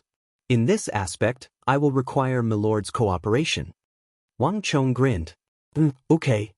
Gao Xianji nodded, gaining a new understanding of Wang Chong. The Anxi Protectorate Army was different from the other armies of the Tang dynasty. In the Anxi Protectorate Army, Gao Xianji possessed absolute authority and prestige. Even if he gave command of the Anxi Protectorate Army to Wang Chong would still find it very difficult to command the Anxi Protectorate Army. Moreover, although the two armies belonged to the Tang dynasty, their systems were different. If they were forced to work together, they would only clash with each other, going against their original goal. Wang Chong had rejected Gao Xianji's suggestion and left the Anxi Protectorate Army under Gao Xianji's command. The two of them would work together independently, and this was actually the best arrangement. It would preserve Gao Xianji's status while maximizing the fighting power of the two armies. This made Gao Xianji's impression of Wang Chong soar. Wang Chong, I'll kill you. Just as the two of them were talking, a fierce wind blew, and a roar, like the roar of a lion, came from the city gate. This roar was so sudden that it instantly attracted everyone's attention. Even Wang Chong subconsciously turned his head. Bzz. In a flash of light, a massive figure charged out of the city gate like a bolt of lightning. Hand over your life for me. The gale was vast, and the airwaves were rolling. Before anyone could react, the tall figure that was like a bolt of lightning had already grasped a huge black iron axe, which brought up thousands upon thousands of torrents of aura energy, and fiercely chopped down towards Wang Chong with a momentum that could split the sky and split the earth. Before the axe fell, the terrifying storm-like upstanding chi had already swept out in all directions, forcing the generals of the Tang dynasty to retreat. Ang! A roar that sounded neither human nor beast came from the void. Behind that tall figure, light and shadow flickered, and the void twisted. A 9-feet-tall monster with the head of a bull and the body of a human, clad in armor and covered in long fur, appeared out of thin air. It merged with the tall figure and gave off a terrifying aura that was unyielding, mighty, and filled with the desire to destroy. No! Wanhapeluo, stop. Are you crazy? He's Chishi Protector General. Cries of alarm rang out from all directions, everyone stunned by the actions of the Karluk tribe leader Wanhapeluo. Wanhapeluo, hurry and stop. Don't be so rude to the Protector General. Anxi Vice Protector General Cheng Qianli's eyes flashed with cold light as he stepped forward, his sword pointed at Wanhapeluo's barbaric god axe. But in a flash of light, Wanhapeluo seemed to have predicted that Cheng Qianli would use this move, and he twisted his body to dodge Cheng Qianli's attack. Cheng Qianli's expression froze, and he couldn't help but stop. Cheng Qianli was a peak brigadier general of the empire, extremely powerful. Although Wanhapeluo couldn't compare to Cheng Qianli, he wasn't too far off. More importantly, Wanhapeluo had led the Karluk tribe and fought alongside the Anxi Protectorate Army for more than 10 years, so he had a deep understanding of the Anxi Protectorate Army. This was why Cheng Qianli's attack had failed. Wanhapeluo dodged past Cheng Qianli, and with no more obstacles in front of him, the barbaric god axe in his hand fiercely swung down at Wang Chong. Wanhapeluo, you've come at just the right time. A furious roar resounded through the sky. While everyone else was stunned by this sight, only Wang Chong remained calm, apparently having expected this. Buzz. As everyone looked on, Wang Chang's eyes exploded with cold light. For a radius of 3 zhang around him, the space around him began to twist and distort. Waves of energy began to blur as the images of the sun and moon, one gold and one red, appeared. Vast heaven-earth art. Great yin-yang art. Wang Chang's body suddenly shot forward, the 2 strongest techniques of the great yin-yang heaven creation art clashing with Wanhapelua's barbaric god splits the heavens. Boom, boom, boom. Shock waves surged, and all the air within a radius of several hundred feet exploded in all directions. In a few short moments, Wang Chong and Wanhapeluo were like 2 primordial beasts, exchanging dozens of blows. Boom. After the final exchange, Wanhapelua's body swayed as he was sent flying. Meanwhile, Wang Chong was like a rock in the raging sea, stopping his attack and remaining motionless on the spot. The moment Wang Chong stopped his attack, the raging waves of air calmed down. The great yin-yang heaven creation art's ability to control the environment far surpassed any other art. Bastard! I'll tear you apart. On the other side, Wanhapelua's eyes were red as he gnashed his teeth. His body had barely landed on the ground when he staggered back a few steps, but he immediately stomped his feet and charged forward like a storm. Stop! A thunderous roar, suffused with boundless authority, resounded in everyone's ears. Before Wanhapeluo could get very far, rumble. The void shook, and a mountainous wave of energy locked onto Wanhapeluo. Wanhapeluo, brimming with rage and killing intent, was locked down by this energy, causing his body to sink and his speed to drop. When he sensed the fury in this energy, Wanhapeluo's body trembled and he came to a halt. In all of Talas in the Tang dynasty's army, there was only one person who could exert this sort of pressure on him, Gao Xianji. Lord Protector General, this bastard dares to detain our tribesmen in the rear. No matter what, I must kill him today. If Milord still remembers our past friendship, then help me kill him to vent the hatred in the hearts of the tens of thousands of Karluks. Wanhapeluo fiercely turned his head to Anshi Protector General Gao Xianji, his eyes hateful. The Karluks were valiant and skilled in battle, and they were famed throughout the western regions. All the tribes revered them, and as an ally of the Tang dynasty in the western regions, Wanhapeluo was like the noon sun, with almost no one daring to lightly provoke them. But Wanhapeluo had never imagined that while he was fighting beyond the borders, he would be attacked from the rear. All his tribesmen, whether old or weak, women or children, even their cows, sheep, and horses, had been captured by the Tang people and brought to the battlefield as hostages. And the main culprit was this teenage Chishi commander before him. Wanhapeluo had always been proud and arrogant, so he could not endure this sort of humiliation. Wanhapeluo, calm down and don't be impulsive. Wang Chong is the young marquis of the Tang dynasty and also Chishi Protector General. He is not someone you can touch as you please. If something really does happen, not even I can protect you. Moreover, Lord Protector General is not an unreasonable person. I believe that he has his reasons for doing this. There is no harm in listening to what Lord Protector General has to say. Gao Xianji sternly said.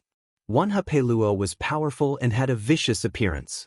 There were few people in the Anshi Protectorate army who could suppress him, and only Gao Xianji was capable of doing so.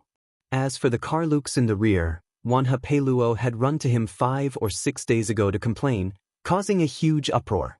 At the height of the battle, Wanhapeluo had even led his tribesmen into hiding in Talas, throwing a tantrum and refusing to fight. Because Gao Xianji was at Talas, he had no idea what was going on in the rear, so he had no way of appeasing them. And now that Wang Chong had led more than 100,000 Chishi reinforcements to the battlefield and saved the Anshi Protectorate army, this matter had become even more difficult to deal with. On one side was an ally that he had fought alongside for 10-some years, and on the other side was the Chishi Protector General whom he had owed a debt of gratitude to. Even someone of Gao Xianji's status found it difficult to choose. But no matter what, Gao Xianji was confident that Wang Chong had his reasons. This bastard! What other reason can he have? I won't let him off. Wanhapeluo's eyes were red as he glared at Wang Chong, his entire body seething with rage. If looks could kill, Wang Chong would have died countless times over. Truly a stubborn nature. With a wave of his hand, Wang Chong began to slowly walk toward Wanha Peiluo. His movements were calm, but there was a hint of majesty about him.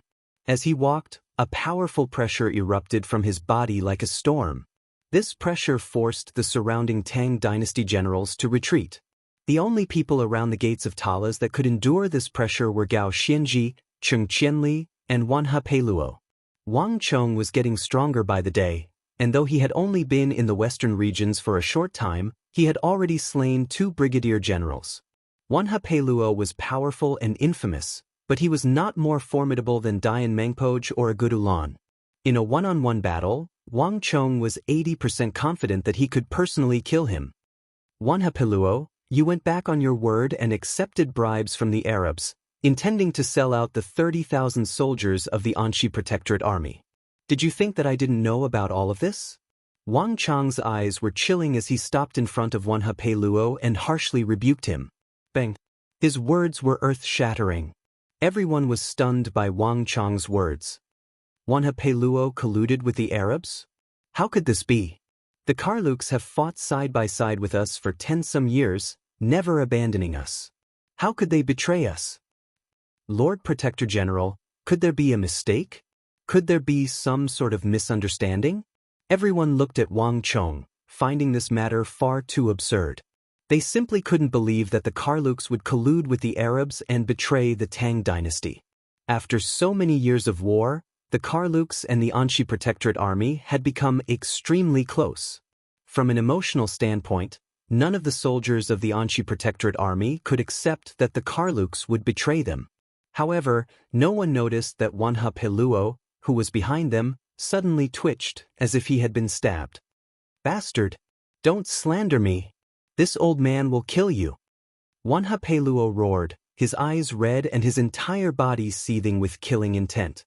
The black barbaric god axe trembled as it prepared to fly through the air once more. But unlike before, Wanha Peiluo seemed to be using 120,000 of his strength this time. Mengan, pass on my order.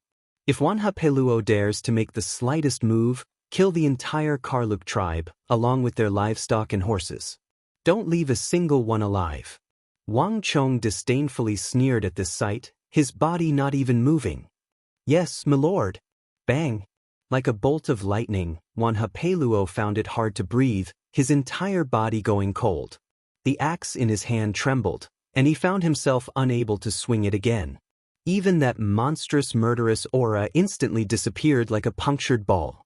Wang Chong's simple words had grasped his weak point, completely stifling Wanha Peiluo's rage and preventing him from venting it.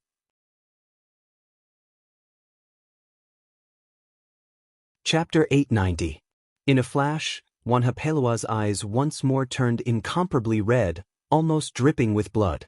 As one of the illustrious and ambitious figures of the western regions, Wanha Peiluo had always been respected and feared. No one had ever dared to use his tribesmen as a hostage like Wang Chong. To Wanha Peiluo, this was the ultimate humiliation. Wang Chong only coldly chuckled, completely disregarding Wanha Peiluo. His gaze slowly scanned the crowd, quickly settling on Anxi Vice Protector General Cheng Qianli and Protector General Gao Xianji. Unlike the other Anxi generals, whether it was Cheng Qianli or Protector General Gao Xianji, these 2 supreme commanders of Anxi were calm, far less agitated than the others. Wang Chong inwardly smiled as if he understood something. Wanha Peiluo, don't act rashly. Don't blame me for not warning you, but the western regions belong to the Tang dynasty. The Karluk tribe only has its current status because the Tang dynasty promoted you, but this does not mean that you can stand on equal footing with us. If you dare to act rashly, you will be offending your superiors. I don't even need a reason to uproot the entire Karluk tribe. Wang Chong looked down at Wanha Peiluo. His eyes were cold, as if he could see into the depths of Wanha Peiluo's heart. When Wang Chong was recruiting mercenaries in the western regions, he had killed a chicken to warn the monkeys, exterminating a fickle and treacherous Saka to serve as a warning to all the other tribes. But in Wang Chong's mind, the people he wanted to kill the most were not the Saka, but the Karluk tribe. They were the most fickle tribe in the western regions. The Karluks colluding with Arabia and betraying the Arabs on the battlefield had enormous repercussions, far worse than any ordinary act of treachery. But the Karluks and Wanhapeluo had been recruited by Gao Xianji, so Wang Chong could not casually act against them. Lord Protector General, could there be a mistake? Could it be another tribe? The Karluks have fought alongside us for so many years and have always been honest and reliable, never betraying us.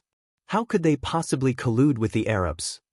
At the gate, a general of the Anxi Protectorate army couldn't help but step forward. That's right. Humans are not birds or beasts. How can we be emotionless? We've fought side by side for so long, and our bonds are so deep. Anyone can betray us, but the Karluks are the least likely to do so. Another officer of the Anxi Protectorate army stepped forward and said, it wasn't that they didn't believe in Wang Chong, but the friendship between Wanhapeluo and the Anxi Protectorate army had been forged through one bloody battle after another. From an emotional standpoint, they found it very difficult to believe Wang Chong's words. Wang Chong shook his head inwardly when he saw this. Humans and beasts were different, and so were the Han and the Hu. The Anxi Protectorate army had been completely unprepared for the Karluk tribe's rebellion, and someone had even stepped forward to speak for them. It was no wonder that he had not appeared. The Battle of Talas had ended in such a terrible defeat, with the Karluk switching sides and the Anxi Protectorate army having been given a path of retreat. Not even 1,000 soldiers had managed to escape. There's nothing impossible in this world. Don't forget that the Karluks are mercenaries, not the regular army of our great Tang. The reason they're willing to fight alongside us isn't because they have a deep relationship with us, but because the pay we offer is high enough. Wang Chong's eyes slowly scanned the crowd. In a flash, all the Anxi generals fell silent. They naturally understood what Wang Chong was saying, but over time, they had all forgotten that the Karluks were different from them. In truth, they could have betrayed the Tang, but they just didn't want to believe it. As Wang Chong took in the expressions on their faces, he inwardly sighed. Rome wasn't built in a day, and it was impossible to change the impression the Anxi Protectorate army had of the Karluks in a short period of time. But there were some words that Wang Chong had to say to wake up the Anxi Protectorate army. Otherwise, there would be a second and a third Karluk tribe in the future. Mercenaries only fight for the reward. They fight for whoever offers the highest price. In the last 10-some years, the Tang dynasty has always offered the highest price, and the Anxi Protectorate army has always been invincible. The Karluks only need to wave their banners and shout their battle cries as they chase after the enemy. The Karluks would naturally do something with such little risk and high reward. This is the true reason they haven't betrayed us. They haven't betrayed us not because they are loyal and reliable, but because there is no benefit or reason to betray us. In addition, never forget that benevolence, righteousness, propriety, wisdom, and trust are things that only we Han have. The Hu only care about the weak being prey to the strong, following whoever is stronger. Benevolence and righteousness are of no use to them. Wang Chong declared. These words weren't just directed at Wanhapeluo and the Karluks. The Tang dynasty's benevolence and righteousness had allowed the common people to live and work in peace, allowing the Central Plains to prosper. But in the eyes of the world, the benevolence and righteousness of the Central Plains and the morals of the Confucian school were of no use. Lions and tigers could roar through the forest and rule over all beasts by relying on their overwhelming strength, not benevolence and righteousness. The cruel forest that was the world was the same. Wanhapeluo, I'll give you one more chance. In front of everyone, if you come clean, I can still spare your life. Otherwise, all the Karluks will die. Wang Chong stared at Wanhapeluo, his expression cruel and callous. Wang Chong's callous gaze caused Wanhapeluo's heart to clench, but he quickly returned to normal. Bastard! I have no idea what you're talking about. Lord Protector General, our Karluks have fought with you for 10-some years. Even if we haven't done much, we've still worked hard. In the end, is this how you treat us? Wanhapeluo ignored Wang Chong and turned to Gao Xianji, his eyes brimming with rage. This young Tang Dynasty Protector General had come with a menacing aura and was extremely difficult to deal with. At a time like this, Wanhapei Luo could only place his hopes on Gao Xianji. Wanhapei Luo, calm down. Protector General Wang isn't someone who doesn't understand reason and makes trouble out of nothing. He must have his reasons for doing this, Gao Xianji sternly said. After saying this, he turned to Wang Chong. Protector General Wang, Wanhapei Luo and the Karluks are friends of our Anxi Protectorate Army. We have worked together for many years, and they are worthy of our trust. If Protector General Wang believes that Wanhapei Luo is colluding with the Arabs, I hope that Lord Protector General can produce conclusive evidence so that the soldiers will be convinced. Wang Chong smiled, keenly sensing a few things from Gao Xianji's final words. Lord Protector General is wise. Wanhapei Luo, death is at hand, but you're still struggling.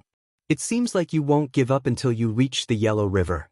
Wang Chong lightly snapped his fingers as he coldly stared at Wanhapei Luo. Wang Chong, you slander us, saying that we're colluding with the Arabs.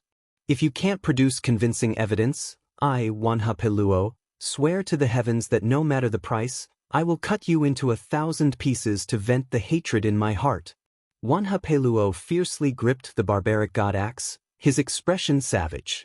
Although he said this, in reality, the confident and indifferent expression on Wang Chong's face made Wanhapei Luo feel rather uneasy. Wanhapei Luo, since you want to die, I'll fulfill your wish. Wang Chong grinned and waved a hand behind him. Shui Qianjun, bring it up. Wang Chong's words instantly caused the atmosphere to tense. Everyone turned to look, and Wanhapei Luo's heart began to thump as he began to panic. He had been so calm because he was certain that Wang Chong had no evidence. But if Wang Chong brought out evidence, everything would be completely different. Tut, tut. A few moments later, heavy footsteps came from the rear. As the Anxi generals and spectators watched, Shui Qianjun strode forward, his body ramrod straight and fully armored, accompanied by 4 burly soldiers with bulging temples. These 4 soldiers each took a corner, and they quickly appeared in front of the crowd, each of them carrying a massive and ornate treasure chest made of fine gold. Hong, the 4 of them tossed it with all their might, and the heavy treasure chest immediately landed heavily on the ground with a deafening boom. Amidst the rumbling, everyone could hear a strange sound coming from the treasure chest. It was as if thousands of small things were swaying and colliding inside. Clang. Shui Qianjuan's expression was indifferent. The moment the 4 soldiers put down the chest, he unsheathed his saber, shattering the lock on the chest, and then pushed open the lid. Bang! The sight of the contents of the chest caused an uproar. The chest was densely packed with all kinds of pearls, agates, emeralds, corals, and gems. Its value was immeasurable. When Wanhapei Luo saw this, he felt as if he had been struck by lightning. His breathing became ragged. Protector General Wang, what is this? Cheng Qianli's eyes widened as he asked. Lord Protector General, General Cheng, and soldiers of Anxi, I found this chest of pearls and agates in a secret cave in the Karluk tribe. This many pearls, agates, and emeralds shouldn't have been gifted by Lord Protector General, right? Or did the mercenary Karluks learn to trade and make money? Wang Chong said to the crowd. The crowd buzzed with chatter as the Anxi Protectorate Army soldiers stared at the dazzling array of pearls and gems in the chest, a strange expression on their faces. The Anxi Protectorate Army and the Karluks had a long-term employment relationship, paying them a generous reward every time they completed a mission. But not even the Anxi Protectorate Army could afford to pay the Karluks such an enormous sum. Whether it was pearls, agates, or emeralds, they were all far more valuable than gold of the same size. This chest of pearls, agates, and emeralds was so valuable that even the finance officer of the Anxi Protectorate Army found it difficult to calculate its value. Moreover, Wanhapei Luo and the Karluks had always been extravagant, not thrifty people. Every time they returned from a victory, they would spend as much as they wanted. Not even 10 some years could have accumulated so much wealth. Lord Protector General, is this really all from the Karluks? An officer of the Anxi Protectorate Army asked in a daze as he stared at the dazzling chest of treasures. Previously, No matter what Wang Chong had said, no one in the Anxi Protectorate army would believe that the Karluks were colluding with the Arabs. But now that Wang Chong had taken out this chest of treasures, everything had changed. At the very least, the firm conviction in their hearts had begun to waver. Ha! Wang Chong chuckled and shook his head. As everyone watched, he slowly raised a finger.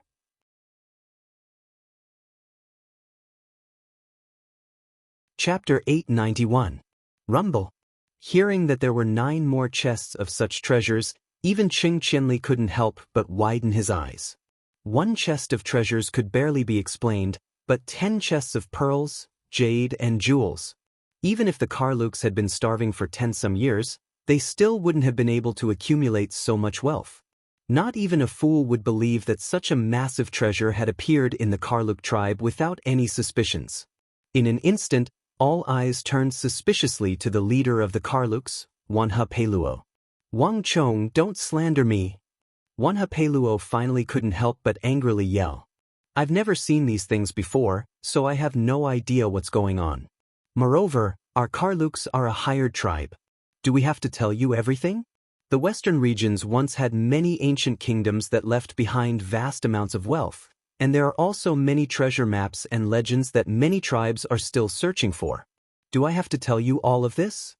Wanha Peluo, angry sit. Wanha Peluo had never felt such a strong threat from a single person. Wang Chong's aura was on full display, his aggressive aura making it difficult for Wanha Peluo to resist. This was something he had never encountered in his life. Damn it, just what's going on here? This matter is extremely secretive, so how did he know? Wanha Peluo felt like he had seen a ghost. From start to finish, the entire affair had proceeded smoothly, without the slightest mistake. On the battlefield, Wanha Peluo had bravely killed his foes without the slightest flaw.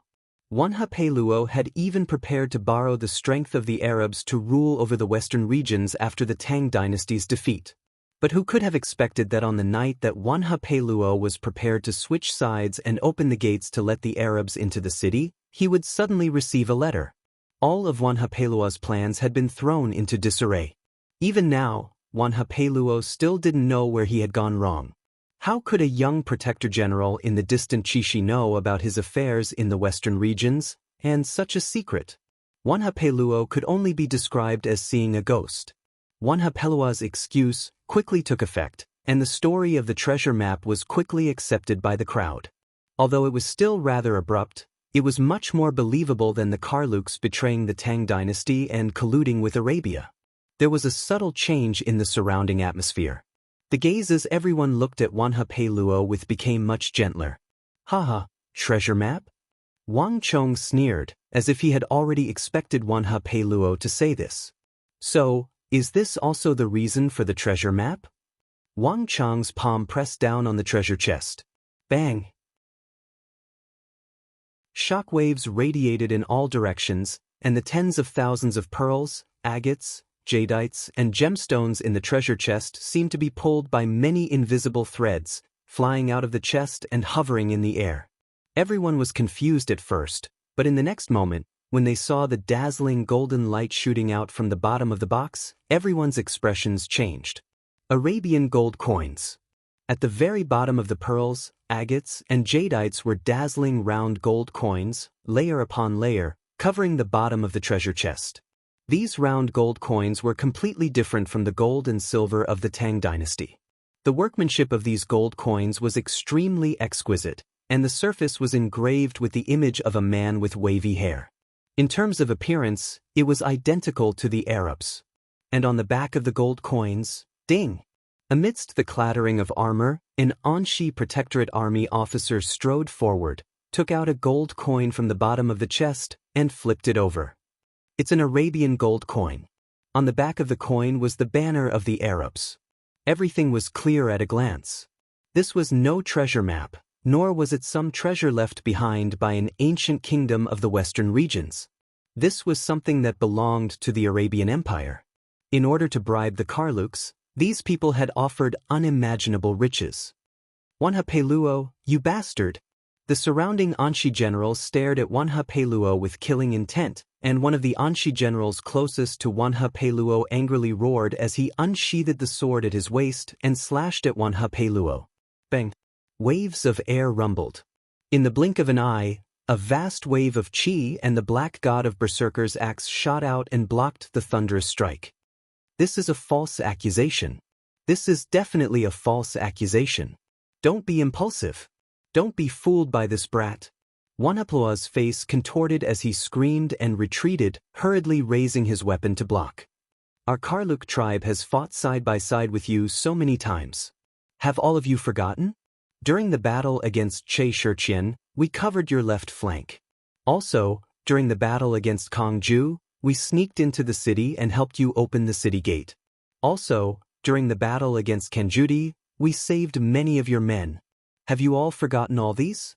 Just like all of you, I was on the front lines and had no idea what was going on with those Arab gold coins. Someone must have framed us. Our Karluk tribe has so many enemies in the western regions. They must have known of our relationship with the Tang dynasty and used this scheme to deal with us. They wanted to use this method to sow dissension so that they could profit from it. No matter what, we can't let them succeed.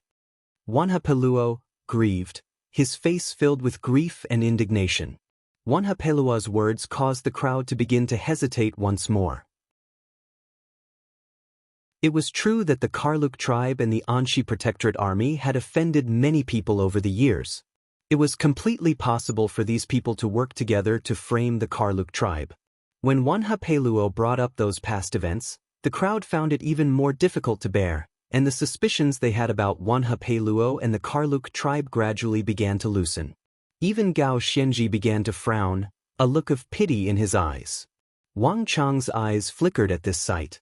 Wang Chong did not know the story between the Karluk tribe and the Anshi Protectorate Army. If everything was the same as before, it would truly be a legend. But Wang Chong was well aware that this was all wishful thinking. The Karluk tribe was a mercenary army, and they would always fight for their own interests.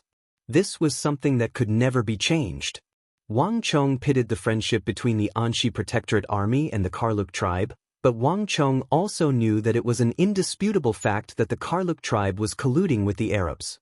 Those pearls, agates, jadeite, and gems were ironclad proof. If they had succeeded, the consequences would have been unthinkable. The reluctance in the hearts of the Anshi Protectorate Army was nothing more than wishful thinking.